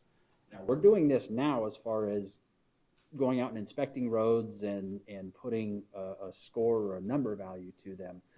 So up until a couple of years ago, there wasn't a whole lot of communication with engineering on what those scores meant. So if there was safety things being noted, it likely wasn't getting to engineering anyway. But there's a separate process for that. We have an internal traffic review group that consists of engineering, public works, sheriff's office, PD, and city traffic engineering. Sit down a couple times a year. We look at those safety issues where we have had deaths, things like that, and we talk about possible solutions, whether or not we need to get a project together, where we can find funding, that sort of thing. And then the other thing, the last thing I'll touch on is we accelerate or push projects back despite the pavement condition because of funding. A lot of times through YMPO, there's federal funding available, and we've got to take it when we can get it, and it might be improving a road that maybe doesn't have the worst overall score out there, but we've got the opportunity to, maybe get a frontage road in or something. Yeah. The road to Martinez Lakes is a prime example. Absolutely. It was money that became available, and it was a road that didn't necessarily, the pavement wasn't, necessarily bad. It was just a bad situation. All right. Thank you, Josh. Any other questions, guys? Because I think we got to move. No? All right, thank you, Josh. And the direction is to continue, I think. Yeah. Very good. Thank you. Bring that presentation forward. The next, The more potholes, the better. yeah, the more potholes, the better. No, I'm just kidding, you guys, come on. I just hear from an anti-regulation kind of guy. I wanted to hear him say, too much regulations. But I didn't get it. I didn't get it. No. All right, so the next item in the agenda, which is supposed, normally at the end of the agenda, is the discussion and possible action regarding the following legislative items. A report to the Board of Supervisors regarding proposed bills in the Arizona State Legislature with impacts to Yuma County. Is the legislature still on? No? Update regarding strategies relating to federal legislative priority. Mr. Chairman, Paul Melcher, Director of Economic Development and Intergovernmental Affairs. While the legislature still has adjourned and still hasn't identified any upcoming special sessions or anything like that, there's still some items I wanted to provide for you for the state updates. The first one is I have to report back to the board with a little bit of sadness that as we move forward with the Rural Economic Development Improvement Program, we had even scheduled a resolution for this meeting, a CSA item moving that forward. We really thought we had stakeholder support for that. On July 16th, we had a larger stakeholder meeting with some of these stakeholders, with other lobbying groups to see what their take was on this. And I think what happened is it really died because we were trying to make it, the bill so rural specific. We were looking at really fortifying the ability of the rural cities and counties to enhance their economic development opportunities with that bill. And ultimately it came down to just tallying up the votes. So if you look at some of the rural versus metro areas and figuring out which one of the senators and representatives would vote for that bill as it came forward, it just didn't seem though it had enough momentum to get past that point. So what we've gone back to is redrafting, looking at the bill to make it comprehensive and impactful for all of Arizona, but also trying to achieve a balance between promoting urban economic development and rural economic development. So hopefully as we look at the tiers of how this restructured bill will come out, it'll make sure that there's an emphasis on rural with also, but allowing for the urban areas to participate in some of the economic programs as well. So I'll keep the board posted on that. We'll see how that moves forward, see what representatives or senators come out to sponsor that, and just keep you posted on that. Okay. Also, I wanted to report to the board, Mr. Chairman, there won't be any CSA items either coming up for consideration from the board. As you will see in the next update, we had talked a little bit about the biosolids. The proposal for the Rural Economic Incentive Program was going to be a CSA presentation for that, but so there won't be any coming from the county this year. And last, Mr. Chairman, in terms of the state, I wanted to provide you an update on the South County biosolids. At our last meeting, the board had asked 2 questions in relation to considering further legislative actions, and that was the potential permit fees that Ag Tech had been paying for the dumping of the biosolids. And I'd like to introduce really quick to you, Craig Sellers is here from Development Services, and George Amaya, Environmental Programs Director, is also here to ask any follow-up questions. But just to give you the general sense, excuse me, of what we were looking at for the specific questions that had more of a legislative slant were Ag Tech is paying, or the fee to bring in biosolids and have those incorporated into a property has 2 tiers. The first one's at $2,500. So any property bringing in 15,000 metric tons or less of biosolids pays $2,500. To bring in more than 15,000 metric tons a year, it requires a permit costing $4,500. So there's not really a per tonnage fee. It's just simply you pay the fee according to what you're estimating for the amount of tonnage that you expect bringing in for the biosolids. I did also want to report one of the questions that the board had last time was regarding the septage that was one of the concerns, and that was what prompted the inspection from ADQ. And in fact, the inspection did note that there is septage being dumped and incorporated into the soils. Now, one of the things that we've been doing as a follow-up, and I'm going to let Mr. Sellers and Mr. Amaya discuss this in further detail, is that there's a determination whether or not septage is allowed as part of that permit. So, Mr. Chair, that's kind of the legislative slant on it. I would take a moment to pause before the federal items to see if the board had any questions for Mr. Amaya and Mr. Sellers. Does you have any questions? I mean, that's solid. I just want to hear what they have to say. Yeah. I do too.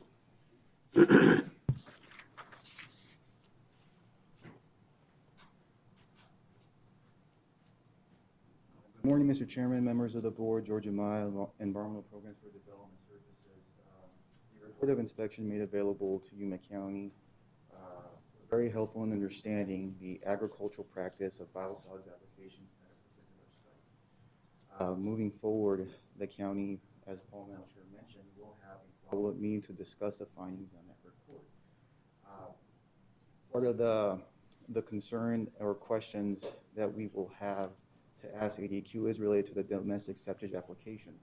There needs to be an interpretation or determination on whether domestic septic shall meet the requirements that biosolids or sewage sludge in reference to the Class A or Class B pathogenic or pathogen reduction standards. At this point, the interpretation is from ADQ that yes, domestic septic that is land applied needs to go through that treatment process to reduce pathogens.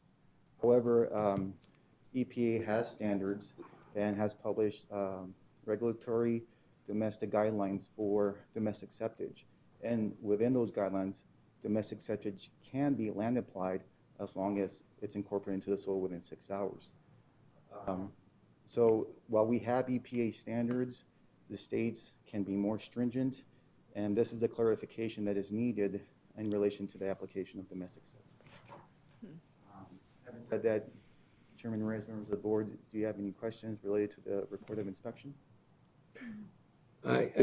So this is an ongoing thing, right? We don't have a final determination?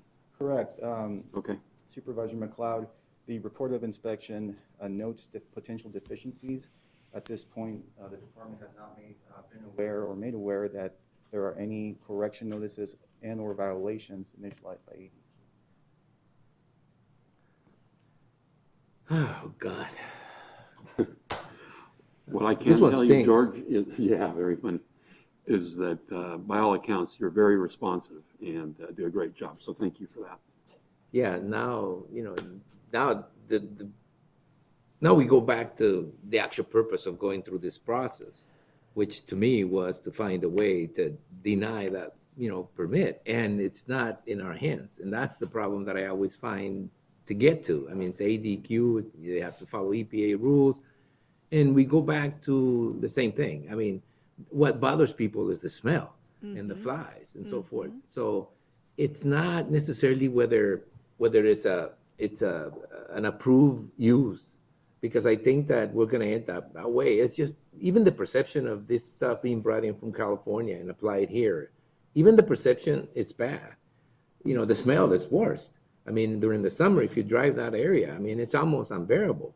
So it's, again, I don't know. I think I struggle finding a reason that you can use that is justifiable to stop the practice. You know, that us as a county would utilize in an agricultural environment like we are. And it's something that's been done for so long. It's like, you know, what was said earlier about the road condition matrix. It's been done for a long time. It's difficult to basically say now that, you know, it's worse than it was, because it's always been bad. It's just that we haven't been able to find a way or a reason to stop the practice. We used to argue that applying that the environment is changing around it. I mean, now you have all these date palms, you have all this stuff around that site that I'm sure that if someone wanted to make some noise, bad noise for the state growers, they would just simply state that they're doing their activities next to basically a sewage disposal area. This is what it is.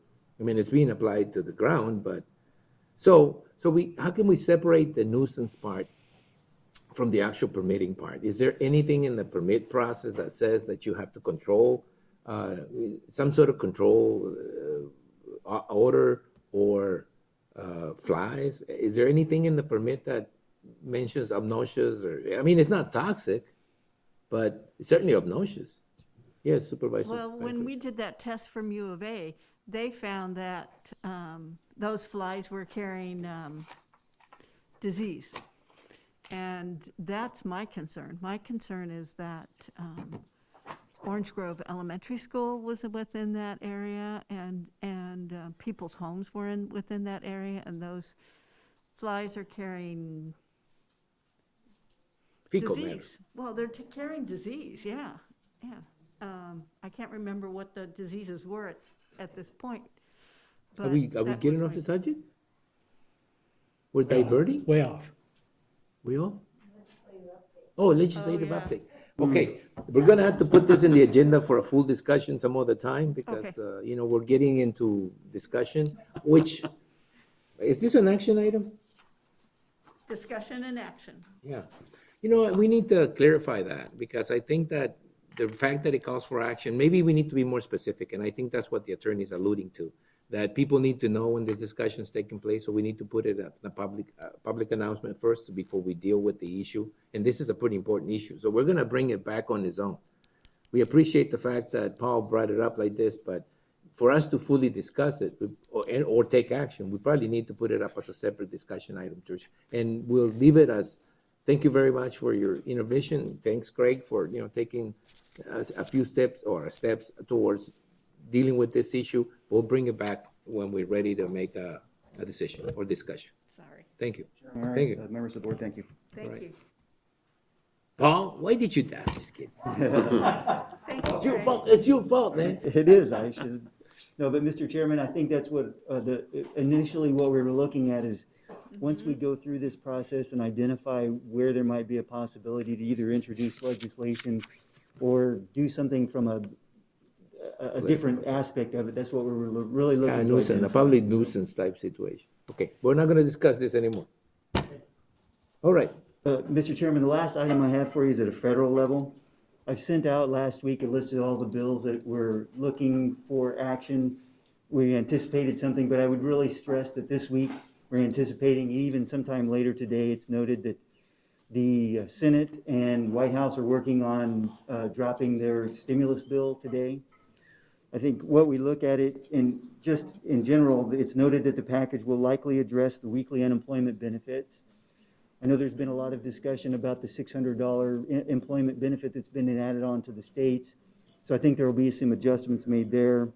The extension of the federal eviction moratorium is expected to be part of that bill. Additional $1,200 payments to qualifying persons, and then a safe harbor protections for businesses and schools that are looking to reopen. In general, those are the first items that have been listed and included in that stimulus bill. Mr. Chairman, that's pretty much what we have for the state and federal items. All right, any questions from Paul? Yeah, how are we gonna pay for it? Never mind, that's a whole other subject. Yeah, forget about it. Crazy. Right. Thank you. I think that's about it. Thank you. Okay, so we're moving on in the agenda, and the next item in the agenda is actually, I think expedited. Let me see. Okay, yeah. The next item in the agenda is planning and zoning. Full legal description of the property sites for all rezoning cases are available for public review at the Yuma County Board of Supervisors office.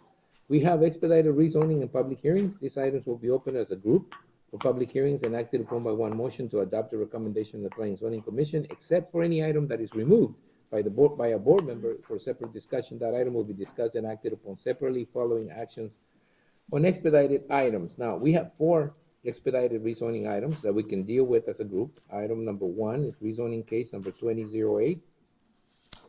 Item number 2 is rezoning case number 20-10.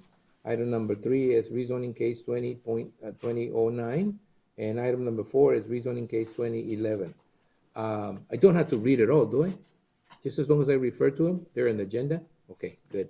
Does any board member want to take them out? Number 3 Number 3? and Okay. county. Remember, when you take them out, we're gonna have to go I through know. the process, okay? I know. All right. Okay, then we have expedited rezoning and public hearings, and we have one member who wants to discuss rezoning case number 20-09. I'll entertain a motion to approve all the remaining three on the expedited rezoning. Now, do I have to have a public hearing? Okay, so I'm going to open item number 1, 2, and 4 for a public hearing. I'll leave the item that was requested outside so we can go through it individually. Does anybody in the public want to address the board on any of these items, 1 through 3? Are you sure? Because we're about to approve them. So unless you got something to add to it, I always say to people, quit while you're ahead. So, but you're doing it at your own risk. This is an expedited rezoning. If you, I'm opening it up to the public, so go ahead, come up. Maybe he wants to say something against him. Thank you, Chairman Reyes and members of the board for listening today. My name is Jeff Snow. Mr. Snow, I'm sorry. You did have a comment form in front of me, Jeff Snow, so I'm sorry. So you want to talk about case number 2011? I do.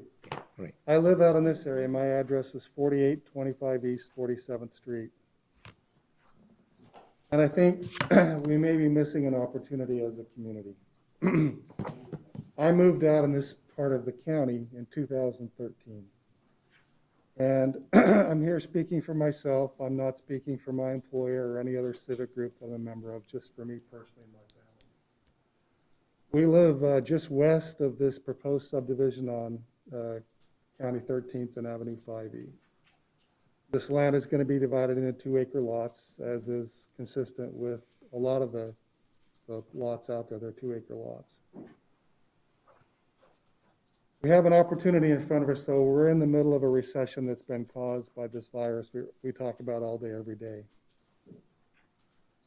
I spend a lot of time in my life, and we spend a lot of time where I work studying housing trends in Arizona, across the nation, Yuma County. Traditionally in our country, when we go into an economic recession, one of the things that pulls an economy out of recession is usually housing, and that's because the Federal Reserve Board traditionally lowers interest rates, and usually the federal government adds a little bit of stimulus through changing some of its procedures in the FHA and VA loans. And so housing normally is about 4% of the economy. But during a recession, and when we recover from a recession, housing traditionally grows from between 15 to 20% of the economy. My point in all this is housing usually leads the way out of recessions, okay? What you're doing here today is you're approving more subdivisions, and that's great. I really like that. But I'd like to tell you a story. When we built our house in 2013, 3 of my friends came out to see our property. And they're all professionals here in Yuma. They all have families, and they make good incomes. They're middle or upper middle income families. And they all looked at our neighborhood, and they liked it, and they were thinking about moving out there, and none of them did, okay? But the reason that they didn't move out there is not because of money. It's because of maintenance. They all said 2-acre lots are just simply too large. We don't want to have to maintain a 2-acre lot. They're busy professionals. They're busy in their profession. They make money. They've got families. They got a lot to do. So none of them bought. One of them moved to the city and bought a 1/2-acre lot, and the other 2 still live in the Yuma Valley. They've been friends of mine for a long time. The other part of that story is my neighbor moved in from Los Angeles. He's a doctor. YRMC recruited him to Yuma. Beautiful family. His in-laws are Canadians. And he said to me, gee, I'd really like to build a little place here on my 2 acres for my mother-in-law and father-in-law to come and spend the winter. We know that's what winter visitors do. They come, they create jobs, they spend a lot of money, and then they leave. It's great, right? They love the winter, they come, and it's just a great thing for the economy. I'm not sure in the current housing laws in the county that they'll be able to do that. We don't really allow accessory dwelling units generally. And I think if we were to open up some land use for 1-acre lots, 3/4 of an acre lots, 1 1/4 acres, I think you might get some more of those folks to move out in the county. Would create some jobs, would create some more revenue for the local people and also for the government, right? My point in all this is, traditionally in our country, housing leads us out of recessions. We have an opportunity right now. We're in a recession. We're going to stay there for a while, perhaps. If we could change just a little bit, we could bring some middle-income folks, maybe some upper-middle-income folks out in the county. And we all know what happens when people move. Then businesses follow. And when businesses come, comes more revenue. As taxpayers, we've invested hundreds of millions of dollars in roads and bridges and schools and lighting and all this infrastructure that Josh Scott just talked about that you have to maintain. It's expensive to maintain infrastructure when your density is 2-acre lots. The same amount of land and the same amount of infrastructure, if you have half-acre lots or 3/4-acre lots, you can bring more people out here. And Josh will tell you, we have plenty of excess capacity on the road systems. Out in this area where I'm talking about, we have a brand new school, the Dorothy Hall School. It has excess capacity. We're not going to stress out the schools. We're not going to stress out the infrastructure. But we could bring more people, create more jobs, and bring more businesses and create more revenue. Again, housing has always been an opportunity traditionally to lead us out of recessions. I would hope that you would consider that we could do this. I'm very familiar with the military base, the AQ studies, the military orders. I've read all of that information for years. I have faith in the Commandant of the Marine Corps. If he says that he can do his mission to protect our country and still allow half-acre lots and 3/4-acre lots, which 3 of those documents, they say that, I think we should take him at his word, that we can do that. We can still protect the base. The base is very essential to the economy. We all understand that. But we have to have faith in the Commandant. If he says that he can, in certain areas of the county, we can have more density, we need it. We need a strong economy to support a strong military. It is the military's job to defend our country, but they consume revenue, they don't produce it. So for those of us in the economy and in the country who can produce revenue, we need to do our job. We need to produce revenue so they can consume it and fulfill their mission. I believe the Commandant is telling us we can do both. We can fulfill the mission of the Marine Corps, and we can have a little more density in certain areas. It's an opportunity to pull us out of recession. I appreciate you taking time to listen. Thank you. Thank you, Mr. Snow. And you couldn't have found a more receptive person in the board than me. I am in housing, and I had a house that was a 2.5-acre site, so I know all those issues firsthand. And I'll tell you, the problem we've got is we're a regulatory agency. We tend to regulate the situation. So I look objectively, I try objectively at housing, because I think that there's a lack of housing, affordable housing, et cetera, et cetera. And I know I'm talking about a different type of housing, but having lived in the county out there, some people go out there because of the size of the lots, and other people actually, and then when they go there, then they start asking for the regular things they expect from, just living out there. So it's a difficult line that we walk, but I think you're going to find a very receptive board that tries to balance that out. Whatever the Marine Corps Air Station needs, or whatever the military needs, with what we think it's compatible growth. So the message is out there to any developer that wants to do more, to test us, test the system, to go to planning and zoning and do what they need to do.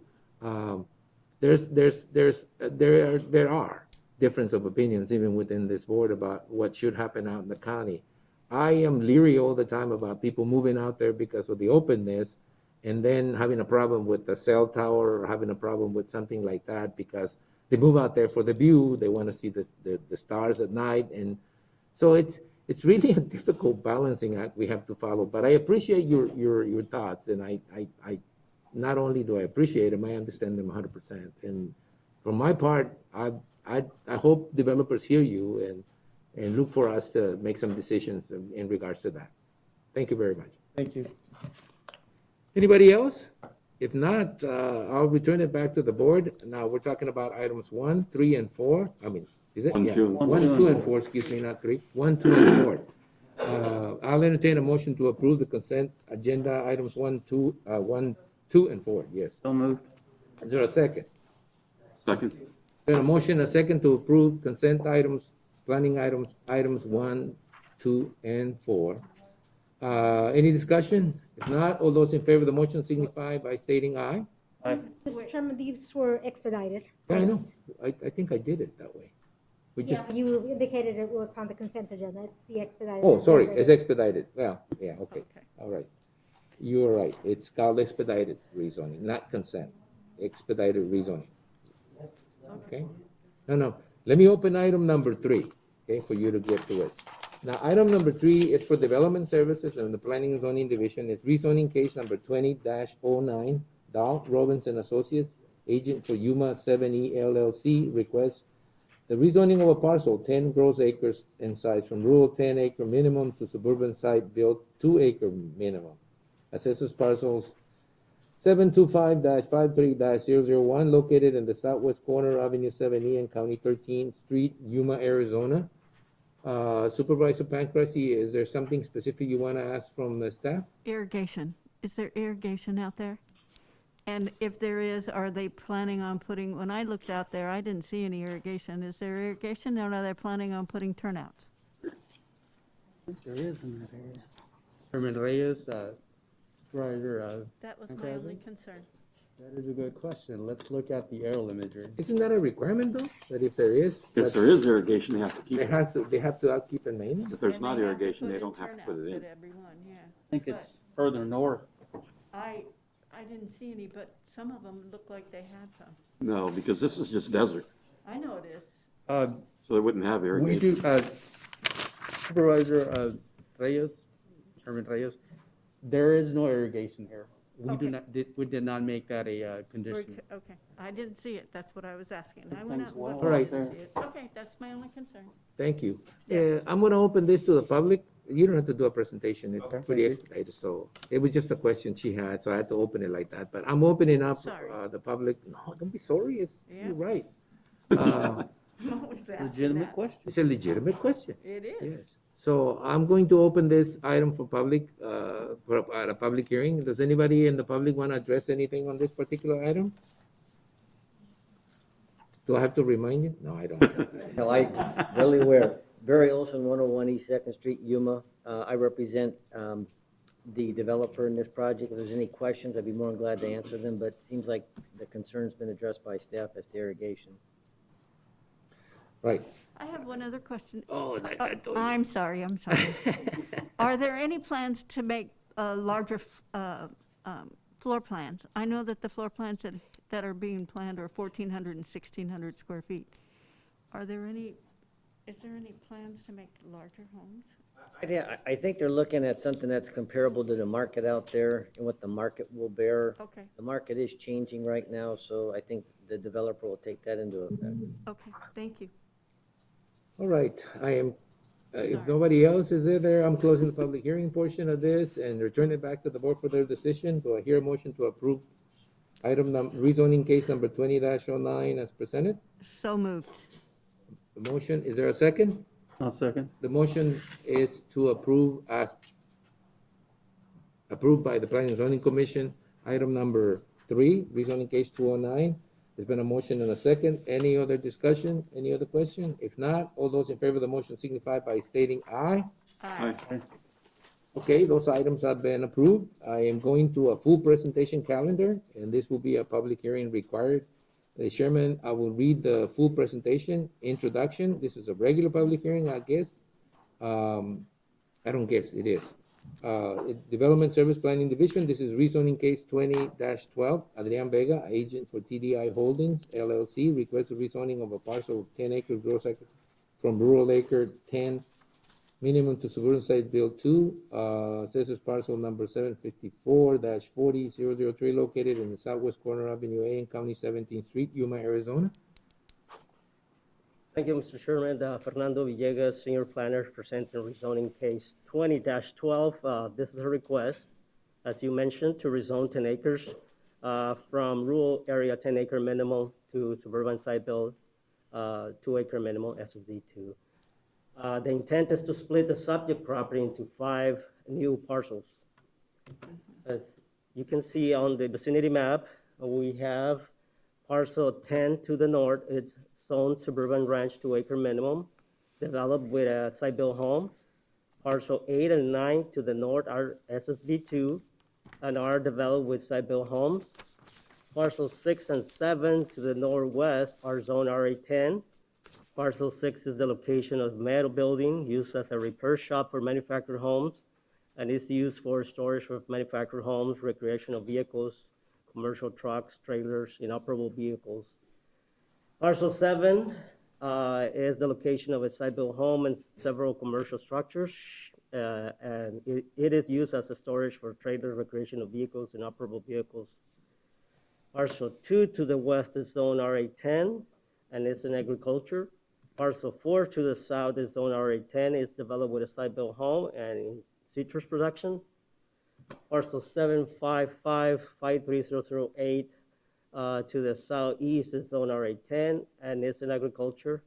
Parcel 12 to the east is zone SSB2 and is the location of a site-built home.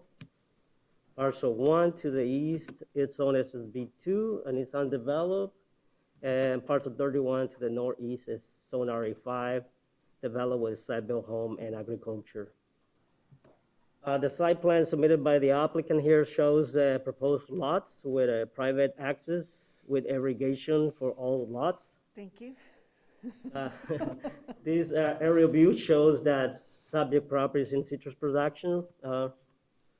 And the next, we have some pictures showing the subject property. This one looking northwest from Avenue A. A view looking south on Avenue A. And a view looking west along the north property line. Staff received letters from MCAS, the Yuma County Airport Authority, requesting a navigation disclosure statement. The property owners to the west and south are in opposition because the irrigation line that provides irrigation water to their properties runs across the subject property, and the irrigation line can be damaged during construction. The applicant has identified the location of the underground irrigation line, and the applicant will dedicate an irrigation easement as shown on the site plan. Next, the applicant submitted a site plan showing the location of the irrigation easement and possible location of the homes. The Planning and Zoning Commission recommends approval of this request with the following performance and schedule for development. Performance conditions within 60 days of approval by the Board of Supervisors. They have to record an ARS Section 12-1134 waiver, an agricultural disclosure statement, an infrastructure disclosure statement, and schedule for development, a warranty deed dedicating 33 feet of right-of-way on the east side. Performance condition number 2, a request for a navigation disclosure statement to be recorded within 60 days. Number 3, the owner or applicant shall dedicate an irrigation easement with the land division permit for the existing underground irrigation line that provide access to irrigation water to adjacent property. Schedule for development, prior to approval of the land division, the owner needs to apply for a grading permit to improve the ingress-egress easement depicted on the site plan. Schedule for development number 2, property should be split in accordance with the site plan submitted by the applicant. Condition number 3, the owner shall submit certification from a licensed engineer confirming that the roadway referred to in item 1 of the schedule for development was constructed in accordance to standard B penetration of chip seal. Right. And the last condition, condition number 4, all lots should be provided with means of irrigation, access to irrigation water, prior to development of any existing of the new parcels. The owner applicant will submit a letter from the irrigation district to our department confirming that the irrigation system is installed and the individual lots will have access to irrigation water. Mr. Chairman, the applicant agrees with all the conditions, and this concludes the staff presentation. Any questions for staff? Supervisor McLeod? Yeah, the irrigation easement, does that preclude anything, any type of concrete or outbuilding being built on top of that? You know, as you can see, Mr. Supervisor McLeod, on the site plan, the road will be built on top of the easement in one portion. So no buildings will be allowed on top of the easement, but the road road will be. Yeah, I can see that. But future property owner, they would have to locate maybe a pool away from there, right? Or another deck or another outbuilding. A shop or something. Shop, yeah. Yeah, anything like that, Any they'll buil- have to build off of that easement, is that correct? That's correct. Our department will not approve any buildings on top of the easement. Okay. Which is very limiting, but, well, okay. As a former owner of a lot at the end of one of those irrigation lines, there's always that concern that somebody's going to, block it, it won't get to you. But, I mean, that's an issue that I think the irrigation district is pretty strict on. I mean, they have a tendency to look at anything on their canal system negatively. They don't mess around. Sure, I requested comments from the irrigation district. They provided none regarding this issue. That's fine. I mean, they assume people are going to, respect that. Isn't that Unit B? All right. Any other questions before I open it to the public?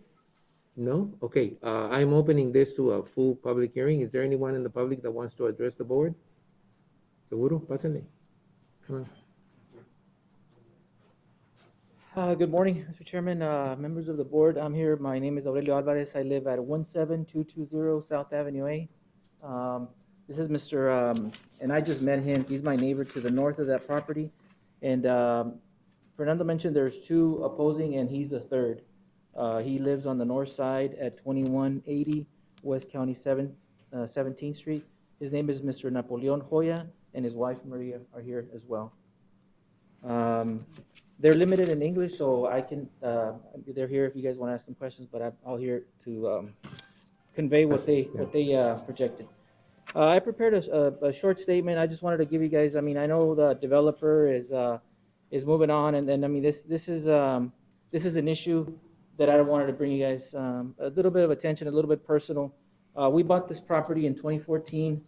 Like I said, we've been growing the citrus to the south of it, and the whole time that I've been involved, because I had to learn how to grow the citrus, we've been using this water line, and the district has not been helpful at all.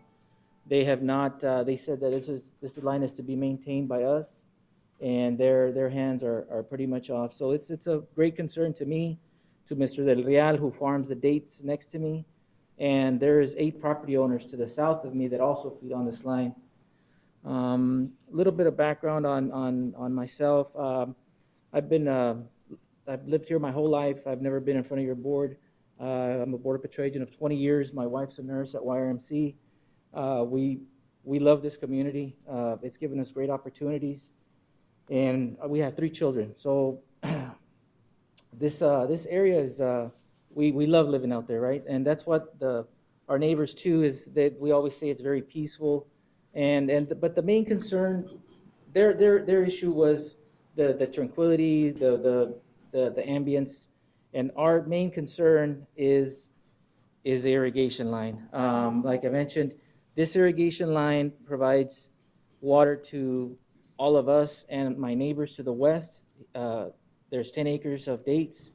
The junction box doesn't stop there. It goes all the way through my property, and I've dedicated there was already an easement there to feed off that junction, and so the neighbors, they grab their water from there, but there's nobody that accesses that line.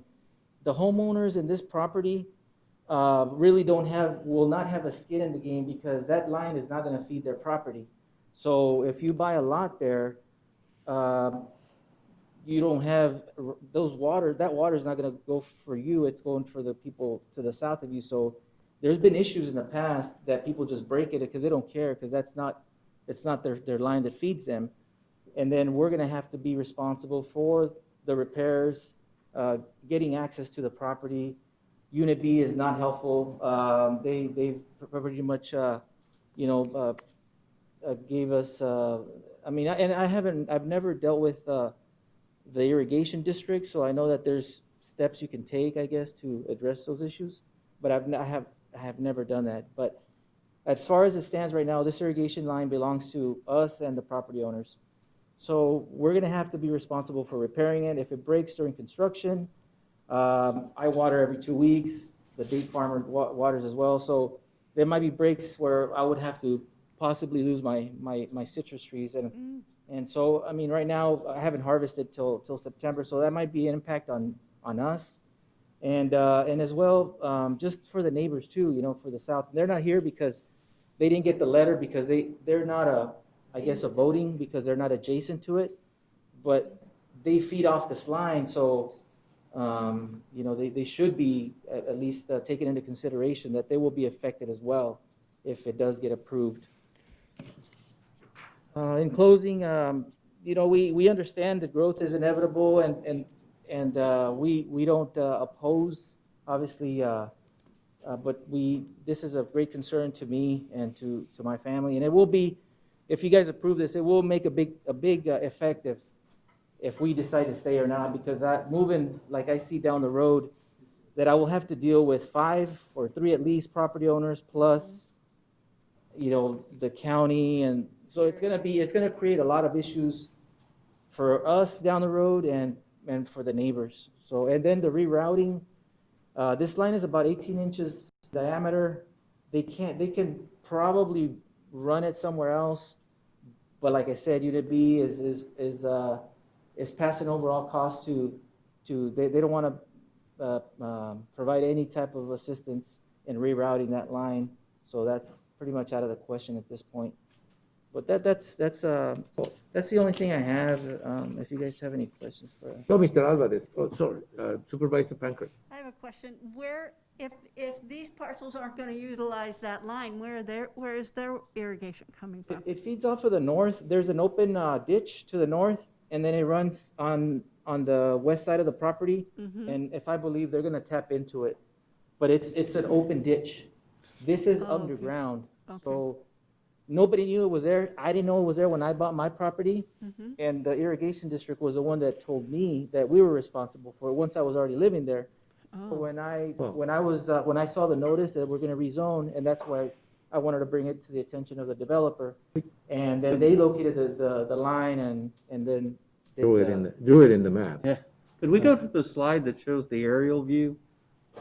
You know, and Mr. Alvarez. Yes, sir. No, I'm familiar a little bit with this. I mean, in that area, because I lived in that area a long time ago, and when the irrigation district tell you that you're responsible, it's because there's an easement, right, that you have access to, that you need to have access to all the time. But when it goes to somebody else's property, you can't go into somebody else's property without their permission, but they can. And what they're telling you right now is not necessarily the way it's going to be, because you're responsible. What they're saying is you're responsible to provide for them a way to deliver their water. That's what they're saying. You're responsible. But in respects to fixing it, or it's not your irrigation ditch, it's their irrigation ditch. And whatever they're telling you right now, it's because they never like to pay for anything. Correct. You know, and I do understand that, but I think they're just being a little bit, they're going beyond what they can be, because that's not your irrigation district. It's their system. It's their right of way. So I'll take that with a grain of salt, but it doesn't, what I'm just saying doesn't mean that there's not a problem there, because if there's a problem there, there's going to be issues about who's responsible. How do you get into somebody's property without them arguing, hey, this is my property? People buy, they don't read necessarily everything when they buy. They may not understand. You know, somebody may put something on top of that line without realizing it. So I do understand your concern. What if that line breaks and then that property gets flooded right there? You know, and then who's responsible? There's a lot of issues. Yeah, I know. It's a difficult situation, but I really don't think that you're responsible for their system, their irrigation system. Like I said, it was always there, and it's obviously it hasn't broken yet, but we service the junction where this feeds into, and they just give us the water on Avenue A and 17. They open it up there, and they just say it's yours. You know. Mr. Alvarez, yes, have you talked to the developer as an option, as a secondary option, if something happened, whether you could actually get your water through their system, through their open canal system? Because it may be probably be able to, like but not everybody else, because I can tap probably into that ditch, and just run the water across my road, and it'll probably feed my property. All right. But Well, you're then talking about nobody else going further down the going road. further west and further south, they're not going to get any water. I get it. Well, that's, the water delivery system has to be respected for anyone to do any development in that area. That is part of our regulations. We don't rezone unless somebody, if it's got water delivery, the water delivery system has to be in place, and it has to be, as a matter of fact, it's supposed to be built up to usable if it's not usable when we approve the rezoning. So what we can do is try to make sure that that developer is aware of that, and that is included on the title of the properties that he sells, that there is a water right away for water, and that has to be respected, and nothing can be built on top of it, no fence or anything, or no structure. It's probably the best you can do. Eventually, something's going to happen. So you're very within your rights, and not only that, but it is good that you're here to make sure that this is not something that is just waved on the side, that this is an important part of the process. I appreciate your time. Right, anybody else? Can you speak in Spanish? Oh, sí, ¿entendió lo que está pasando? O entendió, ¿verdad? Que lo que estamos hablando ahorita es el derecho de acceso al derecho de agua.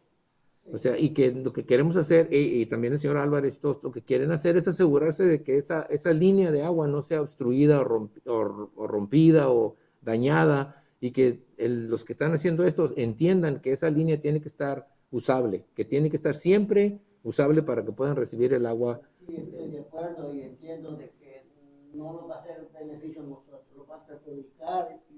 Pues, digo, sí, yo lo que estamos aquí discutiendo es una manera de dejarles saber a las gentes que están desarrollando que esta línea tiene que estar usable, tiene que ser siempre funcional, y que el distrito de agua les va a decir que la responsabilidad de esa línea es de ustedes, pero realmente el derecho de vía no es de ustedes, es del distrito. Así es que siempre va a haber ese conflicto si alguna cosa sucede dentro del proceso, pero lo que queremos hacer ahorita es asegurarnos que las personas que pudieran vivir ahí sepan que no pueden obstaculizar o romper o destruir ese canal subterráneo sin que haya algún método para que lo reparen, o sea, para que esté, porque sí, como dice el señor Álvarez, pues es que ustedes tienen inversiones en agricultura y cosas en esas áreas, y tienen que entender la gente que está desarrollando esto que de ninguna forma pueden ellos romper o alterar ese asunto sin que haya consecuencias rápidas, porque pues tampoco van a esperar. Y la segunda sugerencia era que tal vez pudieran llegar a algún acuerdo con el desarrollador para poder utilizar el canal que está por encima para surtir de agua, pero me está diciendo el señor Álvarez que pues para él sí lo va a funcionar, pero la gente que está enseguida pues tal vez tuvieran problemas, ¿verdad? Con eso. Eso es lo que estábamos hablando. ¿Okay? No, es que con el tapaboca no sé quién estuvo hablando, ¿eh? ¿Quién habló? Si usted quiere decir algo, véngase para acá, para enfrente, por favor, porque no sabría determinar quién es el que está hablando. Si quiere decir algo, tiene que venir aquí enfrente. Y lo que estaba diciendo es nada más una explicación de lo que estaba, la presentación que estaba haciendo el señor Álvarez. ¿Ok? Sí, entiendo. Pásale enfrente. Tiene que venir hasta enfrente y tiene que darnos su nombre. Sí, mi nombre es Napoleón Joya. Napoleón. Soy del condado 17, Y el vecino, y entendemos que nosotros perjudica si hagan modificaciones. Estamos así presentes para que esto no se los haga a nosotros más difícil. Lo sentimos bien en el lugar que estamos y no queremos que hagan modificaciones. What he's here is to show or to let us know that he's concerned about it, and that the requirement that that delivery system be functional is emphasized. I have a question. Sure. Thank you. Gracias. Is there anybody here who can answer the question, if the line is damaged or needs repair, who takes care of it? Can anybody answer that question? Ooh. Chairman, Triguna Israel, I'm the developer. A couple clarifications. That is an existing Bureau of Reclamations right away and an easement. It's Bureau of Reclamation? I'm sorry? The Bureau of not the irrigation district? It's a Bureau of Reclamation? Bureau of Reclamations. Wow. So we've researched that. As everybody knows, Bureau of Reclamation gives the operation and maintenance contracts to the irrigation districts. So it's a Unit B's responsibility, and we've had that conversation, which you already alluded to. Obviously, the line's there, it's there now, it's on private property, and it services those 8 properties, as Mr. Alvarez pointed out. So currently, it exists as it is, and the improvement that we're trying to do there, first of all, I'm not going to sell lots. We'll be building homes and selling. So we have somewhat of a control over where the homes go. Added to that, we're also looking at a possibility of bypassing that line. So we haven't excluded that yet. We're in conversations. So I don't want to put too much out here till we have some kind of agreement on it. I mean, I understand their concern that the potential maintenance issues, but that line's been in place for decades. Yeah. It's deep. It's about, I don't want to throw numbers because we didn't shoot any inverts, but it's fairly deep. There's a standpipe at that end, and there's a standpipe on the southwest corner of Mr. Alvarez's property. So this line spans from there and across, actually it goes underneath his house right now, it's underneath his garage from what we can tell. Mm-hmm. So what we're trying to do is, if I can point out, at this stage we're going to see if we have, I guess 2 options. One option is to see if we leave it in place, how do we reroute it, have enough information for future property owners. Mm-hmm. And as you can see, there is no hard infrastructure going on there. We're putting in an access road. The access road per county standards needs to be chip sealed. So we're not talking any permanent road. Yeah. I might go and pave it, but that's still 2 inches of asphalt. We're not talking any heavy duty structural obstructions that need to be overcome to get to the line. Also, if you notice, there are 2-acre parcels. The way the homes sit, there's a lot of land left. There is just no reason to put anything on that line, either a shop or anything as such. Mm-hmm. I mean, we're not using 5% of the land. It looks like a postage stamp on 2 acres. And those are good size homes. Those are 2,000 square foot homes. Good. So while I understand their concern, I think we're doing our best to alleviate it. There's a huge need for homes over there. I also developed on the east side. We had 8 lots. Yeah. They're sold out. In fact, when this process started, I had 4 lots. In the last month, we sold those 4, and there's quite a bit of activity on acreage. So having said that, I think this serves an important need for the community. I want us to look at it in a positive sense. And I'll do my best to either work with the option A where future homeowners don't have any doubt as to what they're buying. It'll be on every plat. We'll make sure it's in the front on a site plat. The easement will be.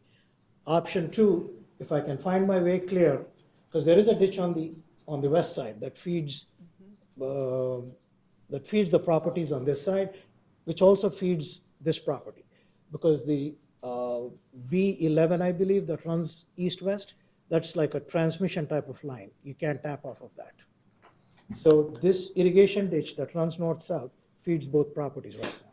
So we need to extend the ditch both on the north and the south end of the properties to provide irrigation water to the future lots. Because the 2 west lots get the water now, but the 3 east lots don't. So we got some irrigation work to do. So we're in the process of working, but I guess my case here is that we're complying with what the rezoning requires. There is strong support from the staff that it conforms to the adjacent properties. And this is an issue that we understand, but we're going to address it. Any questions? Right. Yeah, well, I have a comment, and I know Supervisor Pancras will want to say something. Comment that I have is that, one, when people buy property, they normally give you all the details of the property. We would like this particular clause be very highlighted in that, so that people understand, first of all, what they're buying, second, or what they need to do. The concern for me would be that somebody wanted to have 2 septic, 2 leach lines, for example, and that's not unusual. I had a house, a 2-acre house. I had 2 leach lines, one for, and then you switch it to the other one, whatever, and that somebody may not realize, and run a leach line on that side and break it. That would be a concern. The second is, I really like the idea of providing them with a backup system in case something happened, because if something happens to that line, those people at the end, they may not have, especially if they're growers of anything, they may not have enough time, before they lose their crop or something. If somebody just, if the argument about who gets it done, that needs to be resolved up front. The irrigation district or somebody needs to say, we're going to be responsible if this happens. Either the property owner himself, if he busts it in within a certain amount of time. I do understand the concern. If you're planting something that's dependable on water and it's 110 degrees and you lose it for a week, it may be too late when you fix it. So you do understand that. And I think that that's what's critical for us, to get something done that ensures Mr. Alvarez and the rest of the people at the end of that line, that line, not only will it be respected, but there's a backup system that applies if they need additional water. And I think that you seem to be very responsible to their concerns, because I think you assume if you were at the end of that line, you'd be doing the same thing. It's understandable. So, my next step would be to ask staff, how can you make that be part of this rezoning in terms of a condition? And I know that you wrote something in here as a condition. How can you make that condition be even more clear in terms of providing assurances to Mr. Alvarez and everybody else that is not an issue they're going to have to deal with, but an issue that the developer or the irrigation district is willing to take on? Because it's difficult to me to conceive that somebody is able to go into somebody's property, even though there's an easement in there, freely, if there's a fence or something to stop you from doing it, to fix something that it's in somebody else's property, even though the easement is not technically, it's technically the property. It's just that you allow somebody else to use it. It's an easement. Chairman, if I may respond quickly to that. Like, what we researched is that it's a Bureau of Reclamation's easement. So the irrigation district, by the contract that they have with the Bureau of Reclamation, has that prerogative to work on that. So it's their delivery system. We've confirmed that. So anything that you would propose for the staff to do, maybe while we record the plat, re-record this easement as a county requirement. I'm not sure what the mechanism would be. We'd be more than, happy to be part of that. So our engineers can modify that as you need it. And we need to make sure too that they return it back to pre-damaged condition. Fences back up, yards in, for these people too. The problem is what? I'm sorry, I didn't catch that. Would you repeat that? Yeah, I know, it's the mask. Have them make sure that on this, that for their protection too, that if they have to go in there and fix the pipe, that it's returned to pre-damaged condition, which means fences up, sod put back down, grass, because people are going to fix their places up. And I'm sorry, if that's a deep line, and you get in there with a backhoe, you're going to start doing some damage. As well as those properties that it impacts. Yeah, exactly. My intent, Chairman, before we sell those homes is to put that requirement on my future buyers. Yeah. That should repairs be required, and the irrigation district gets in, they'll repair that line. So the property owners that are going to buy this will be made aware that they may be inheriting those costs should there be a breakage. My intent is to put it on them. But if we can bypass the thing, then that's not an issue. Yeah, that was my question. Yeah, Mr. no, and I Chairman? think that what Mr. Israel was saying is, if we yeah. can find a way to provide them a backup system, even if it's not used all the time. Chairman, No, it would be a bypass. No, it will be a bypass. Yeah. If yeah. it can be done. Right now, I'm not committing that it can be. As you know, we're dealing with federal government here. So Yeah, it's just like I don't know county what they would government. allow. All right. Okay. I think that we're trying to work your situation through, and I think staff was wanting to say something, and so this is a public hearing, but he may add something or take something from this conversation. Thank you, Mr. Israel. Mr. Chairman, trying to answer your question about Who's responsible? an additional condition. You can add conditions, but the developer has also the ability to create CCNRs for this 5 lots and specify in the CCNRs who is going to be responsible and maintain the line. Forgot this is a subdivision. It's not a subdivision. It's a Huh? lot.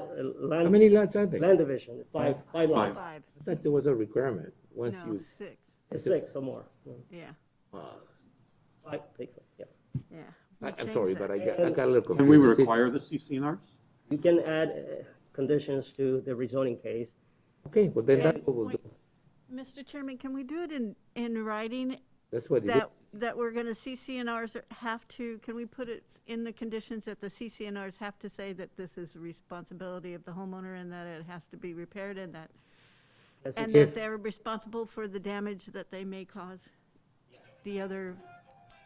Yeah, the CCNR will not be enforced by staff, they will be enforced by the property owners. So that's the only difference. Oh.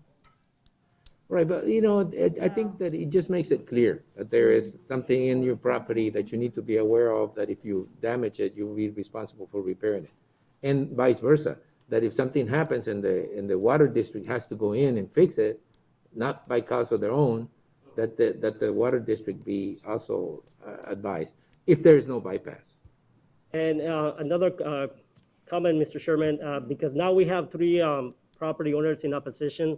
We Yeah, have I mo- know. We have more than 20 of the property owners by area number within 300 feet. It in requires a opposition, So supermajority it requires vote. a supermajority vote, okay? Okay, I got it.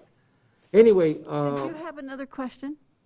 for Yes. staff or for the No, the developer? the developer. Guna Israel again. I was going to add to Mr. Villegas' point on the CCNRs. I know the county does not enforce CCNRs, but if it's a recorded document that comes up with every title report, Yeah. then It you're is. covered. It is. Yeah. So that's the only point I wanted to make. And we can record it as part of the plat.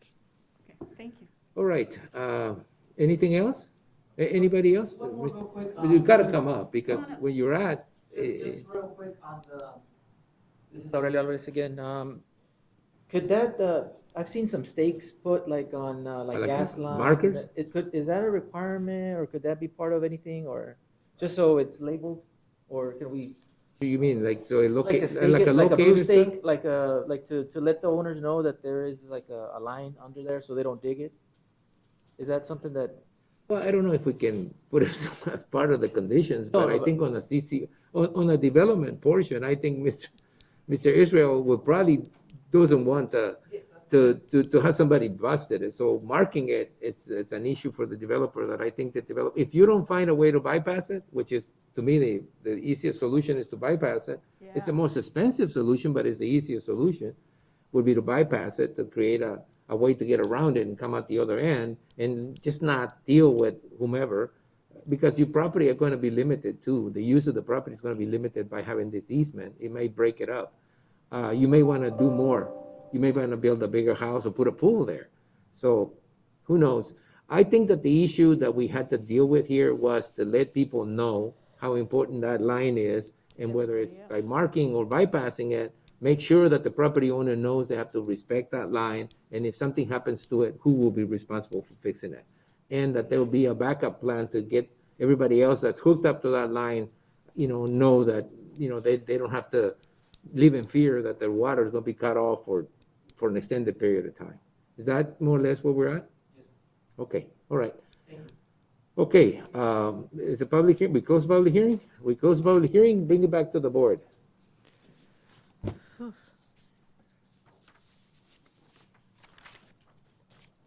Okay, now the motion, if at all, would be to either approve, not approve, well, approve is a way to say it.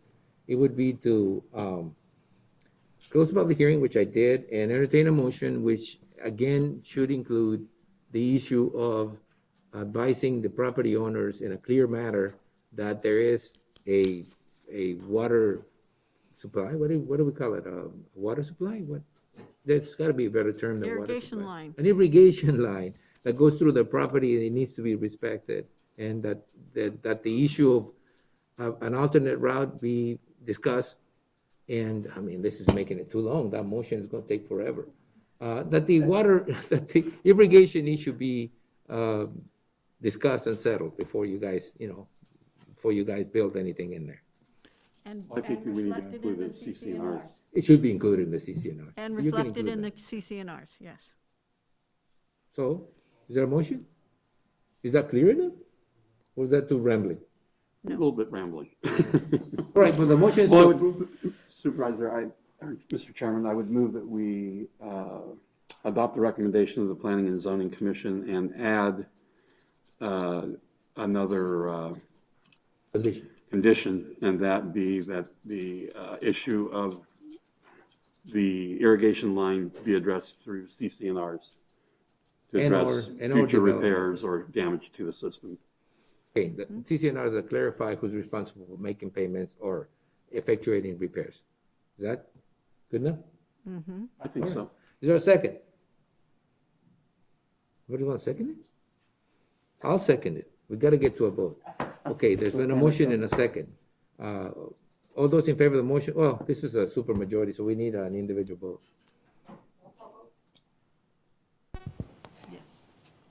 Supervisor Reyes, Supervisor McLeod, Aye. Chairman Reyes, Aye.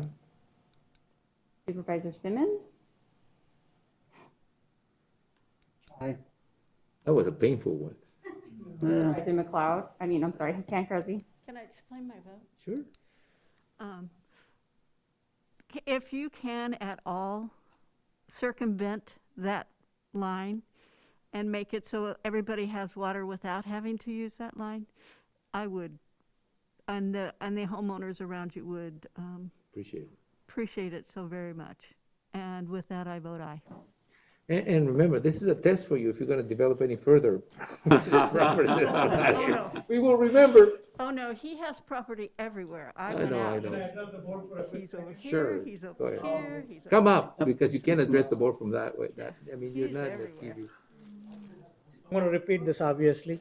It'll be my intent to get it through. As I previously stated, I'm dealing with multiple agencies. One of them happens to be a federal agency. So I've done this for a living for 20 years. I've managed federal projects. So, as you know, so I know what the challenges are. Right. Whether I'll overcome that or not, I'm not sure. So I don't want to commit to that. But I'll use all my previous skills to get there if I can. Well, thank you. All right. Thank you, Mr. Richard.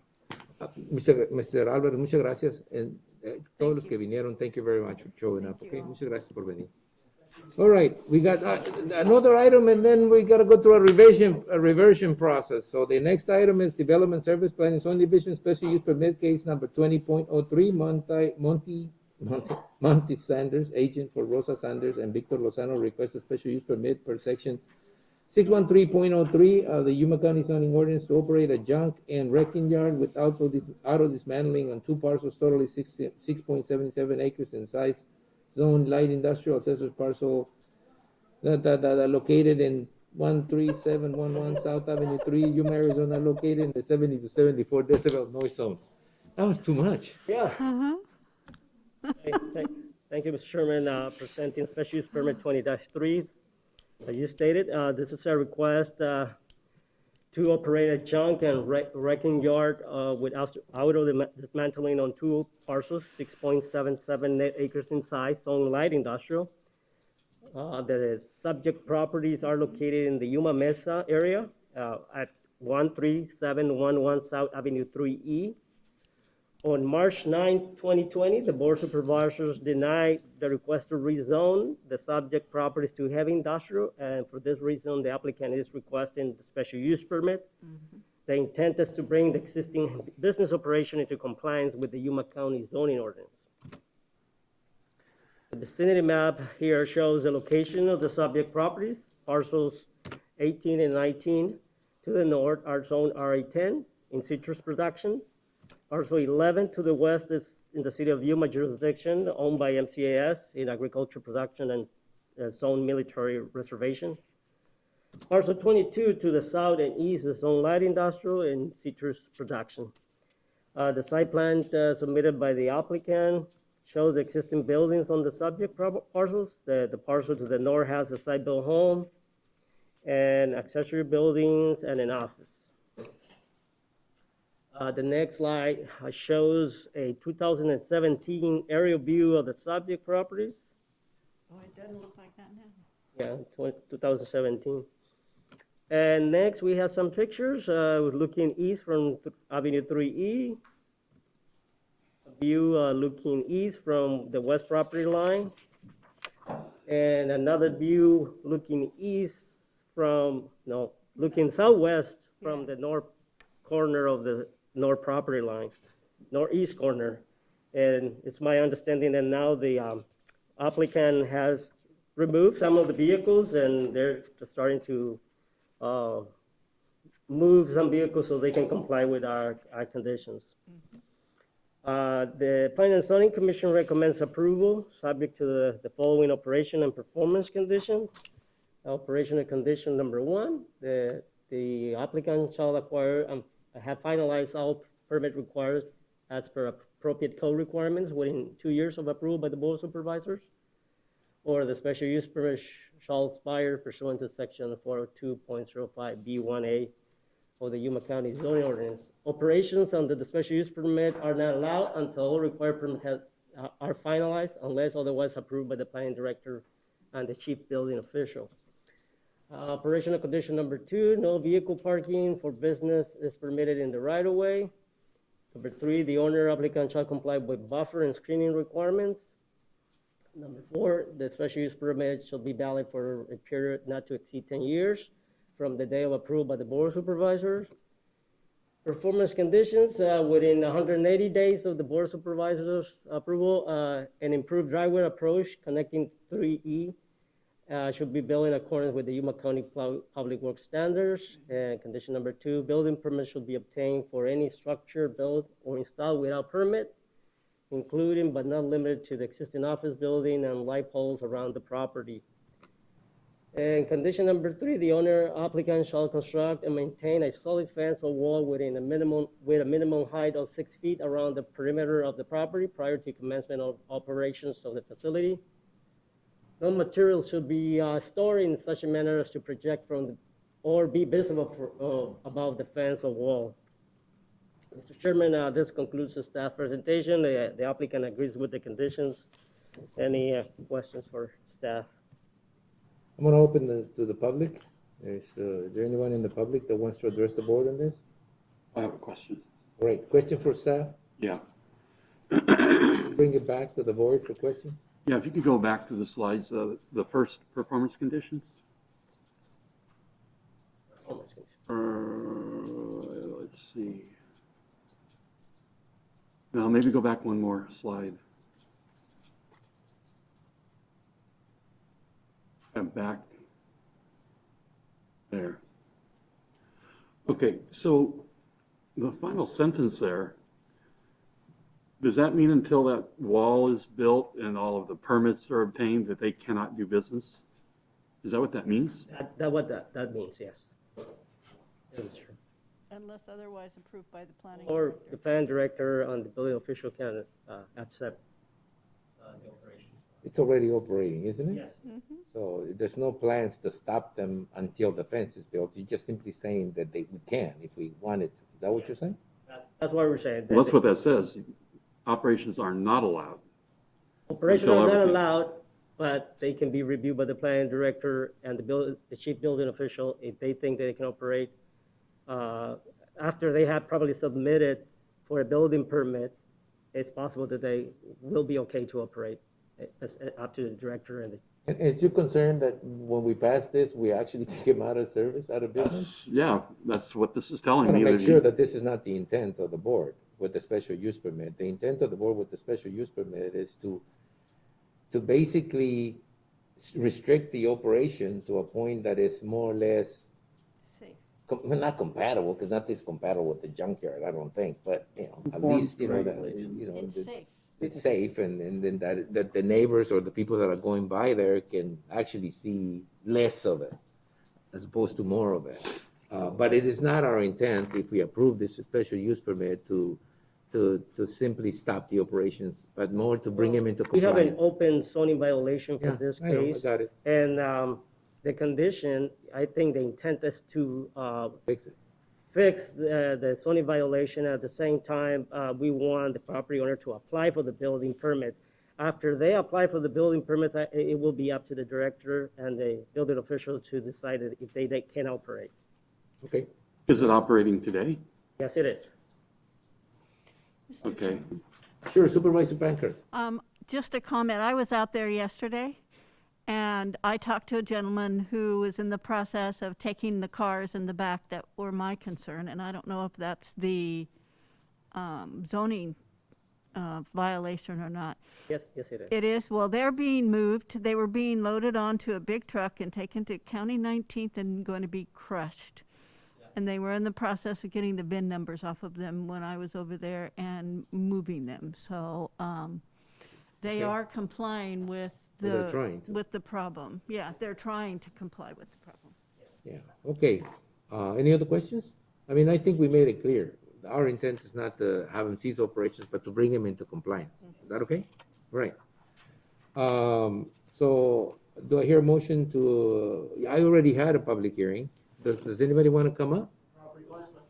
Well, I think he heard your previous I think you spiel. heard my previous statement when you're Yes, really. I appreciate the board working with us, and we are removing, we were gonna crush on site, but because of COVID and the company backed out a month ago, we actually made room for them, but now we made another arrangement, and now we've sold about 500 vehicles, so we can't fence until we remove the vehicles. And it's just been, to find somebody in the last 6 months that'll buy cars has been an extreme challenge.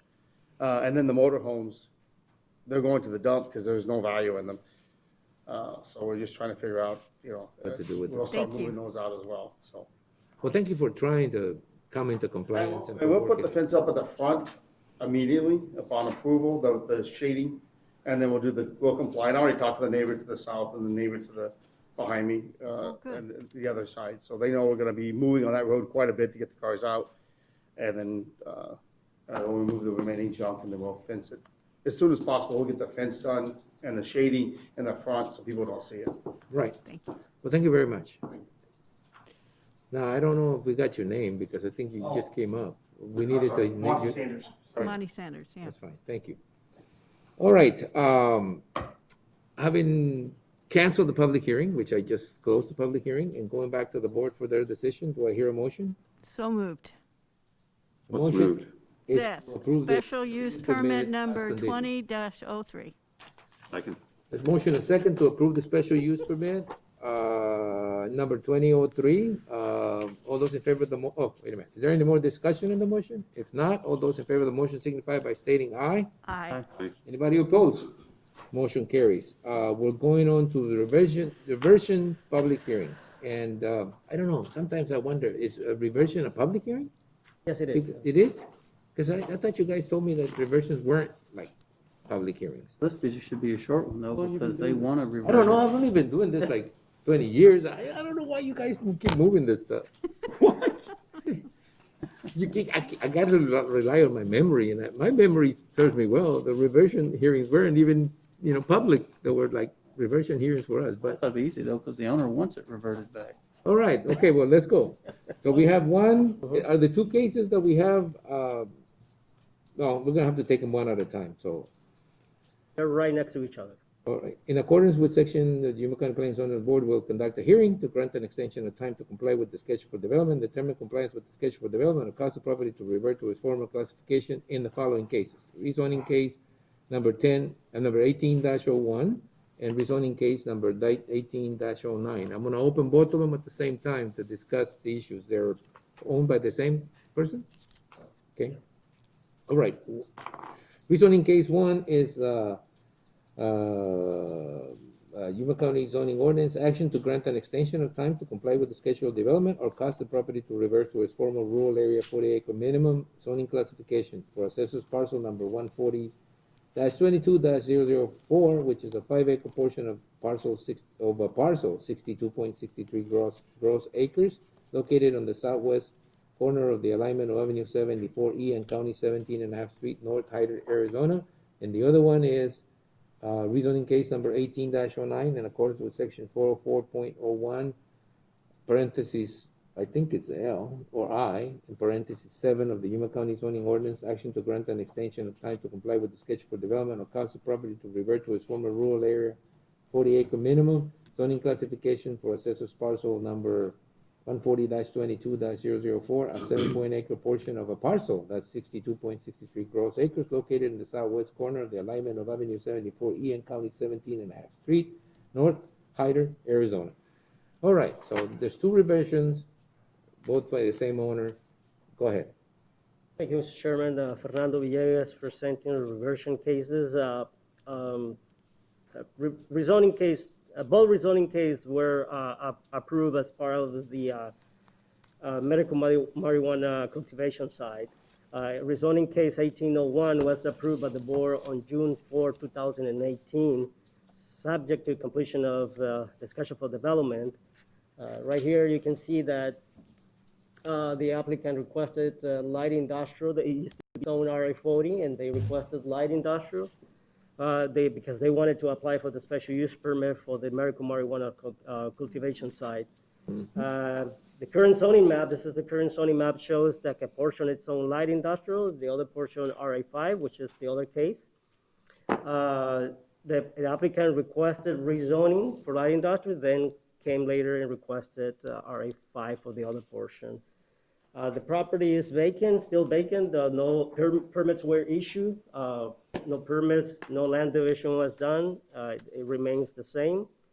The deadline to comply for case 1801 was June 4, 2020. The applicant submitted a letter to us stating that they were not able to secure the license needed for the medical marijuana cultivation site. For this reason, they will not be using the property for this project.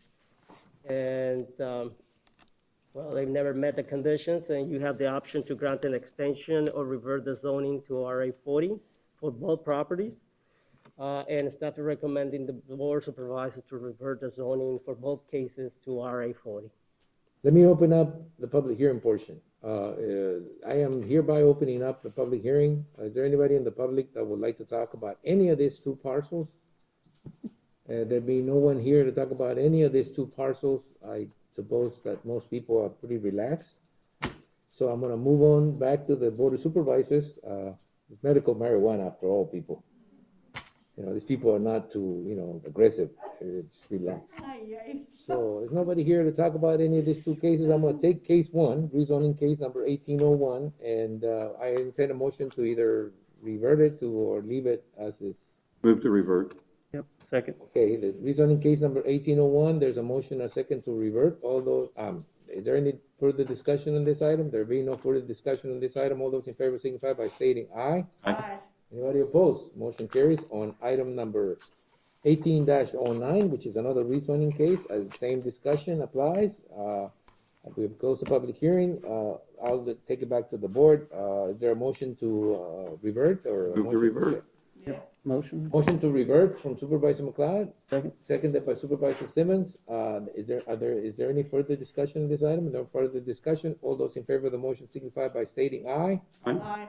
Anybody opposed? Motion carries, and we'll move on to event calendar and current events. This releases the people from planning and zoning and development services to go back to having lunch while we try to finish this up. Not you, you're not released. The attorney has to remain here until the end of it. I know, till the end. All right, the next item is event calendar and current events. Board members and county administrator will report on and may discuss events attended or to be attended on behalf of the county, and may present a brief summary of current events and may update the schedule for future Board of Supervisors meetings as appropriate. No legal action will be taken pursuant to Arizona revised statutes. Supervisor Pancrase, will you help us by getting this thing started? Yes, I attended Arizona at Work, which is a YPIC meeting early in the month. I attended my co-ed meeting, which is the, well, I won't go into explanation. I attended the Arizona Chamber Environmental Sustainability Series that they're doing. I attended the National Heritage Area Board meeting. I attended the Yuma County Annex Phase 2 Review Options meeting. I attended the Morning Scoop, which was on what's next for the water in Arizona. I attended Yuma County Workforce Development meeting and the Youth Committee meeting for the Arizona at Works, and that's it. Okay, Supervisor McLeod? Sure. Attended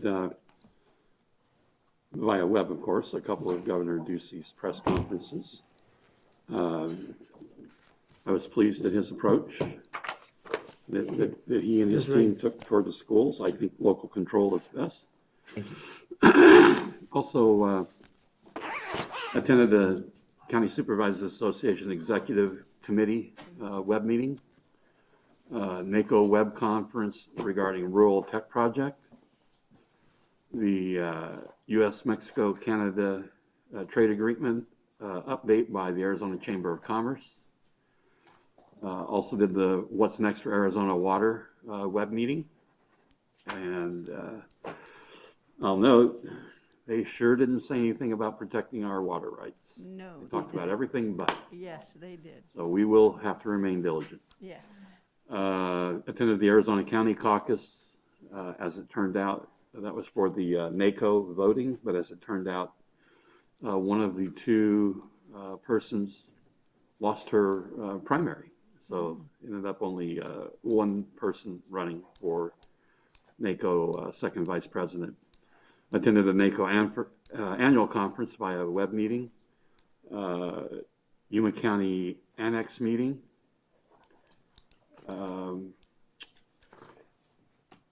Susan, did you want to talk about the results of that? I don't know if all the rest of the board, if it was communicated to them.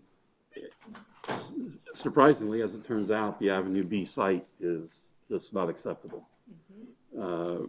Surprisingly, mostly due to it's just too small of a footprint. So that option looks to be just out of the picture. So the committee then asked them to come back and look at doing a 4-story structure across the street. So that'll come back to us in a couple of weeks, I think. So just so the board is made aware. And there was a second option. That was a 3-story building and purchase another building downtown. Oh, yeah, possibly. I tell you, I already made my point clear to any time that I've been asked. I'm not going to support purchasing an older building anywhere. I just want to make that point clear. Anywhere, I don't care if it's in downtown. I'm trying to tell you 2 years ago. Unless it's the city of Yuma's, council chambers. Yes. We'd buy that. But other than that, I don't know. I got tired of that. I fell for it the first time when I knew I should know better. And, time has proven me right. So let's not buy another building and remodel. It's just too risky. I agree. All right. Supervisor Simmons. Like I said, sat in on a couple of the governor's conferences. Attended the Welton Mohawk Irrigation District Board meeting. Got some interesting info on the water situation with La Paz. I passed that on. I think Paul put it on the website, or on that page with what's going on there. Had a Public Safety Retirement Board and a Corrections Officer Retirement Board meeting.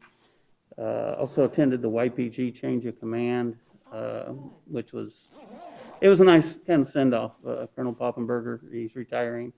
He's not going on to another command, but he is staying locally. So he got a job. I was a human. Yeah, but it gave me a chance too to meet the new CO over at MCAS too. He was in attendance at the change of command. So good luck to Colonel Suggs. He's off to his next command, which I think was 29 Palms. So, but looking forward to. Didn't go far, huh? Moving from heat to worse, huh? Yeah. 29 pounds.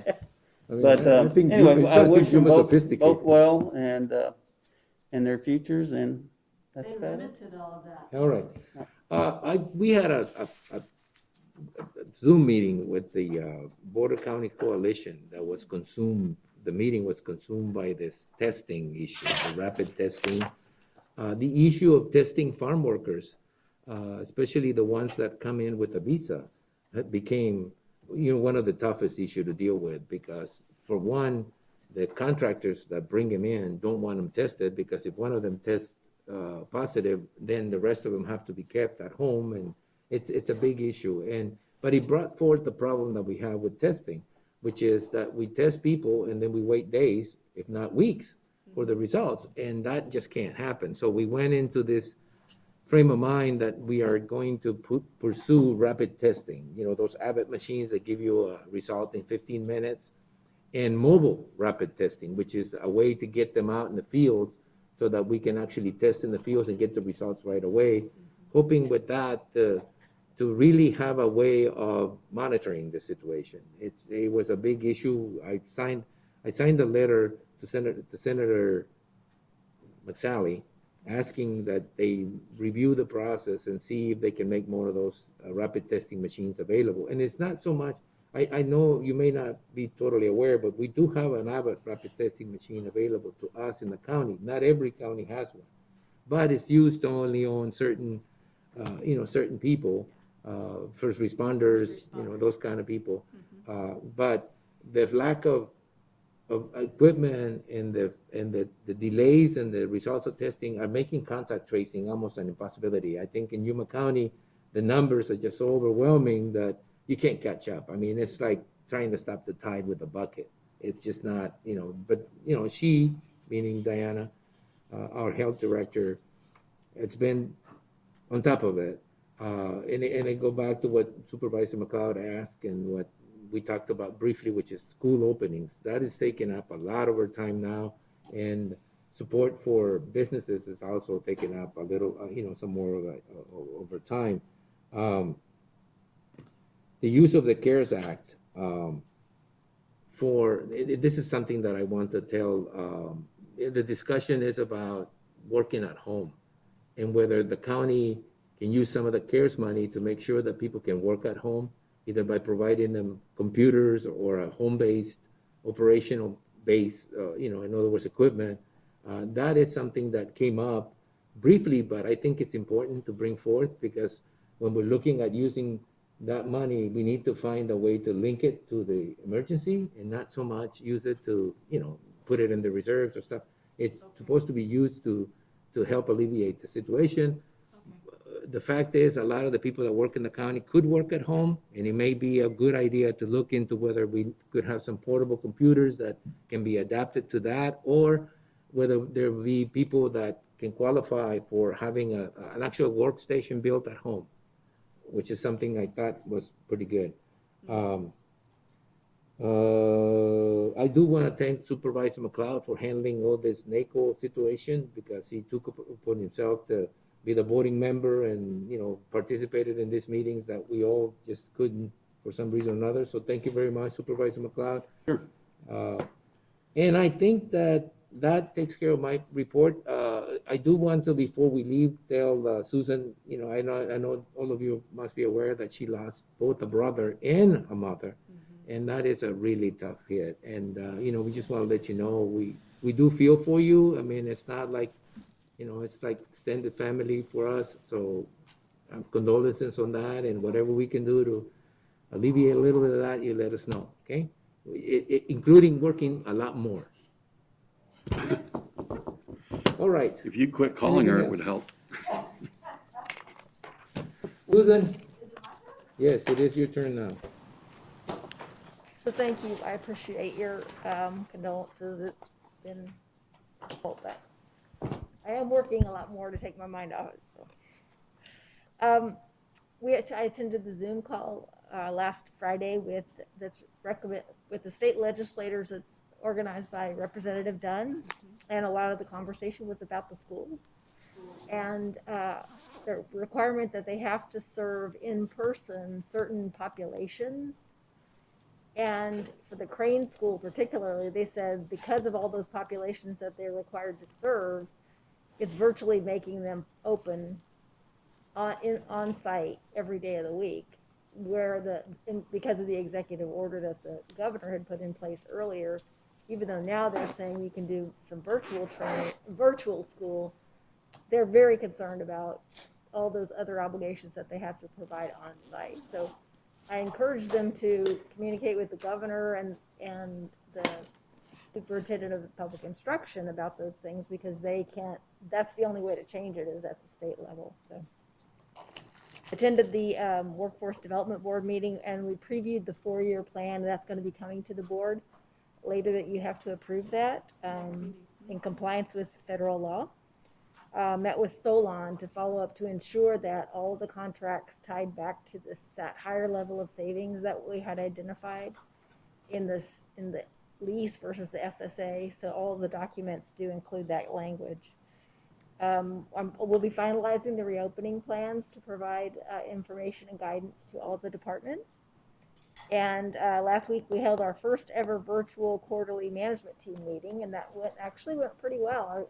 It was great to see everybody's faces.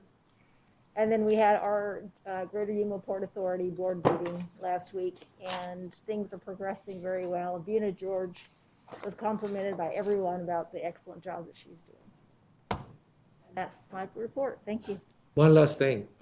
We do have a special meeting on August the 13th. I think it must be for canvassing the results of the primary. Is that what it is? Just to make sure that everybody has it in their calendar? Yeah, well, if everything works well. Could we do that via Zoom?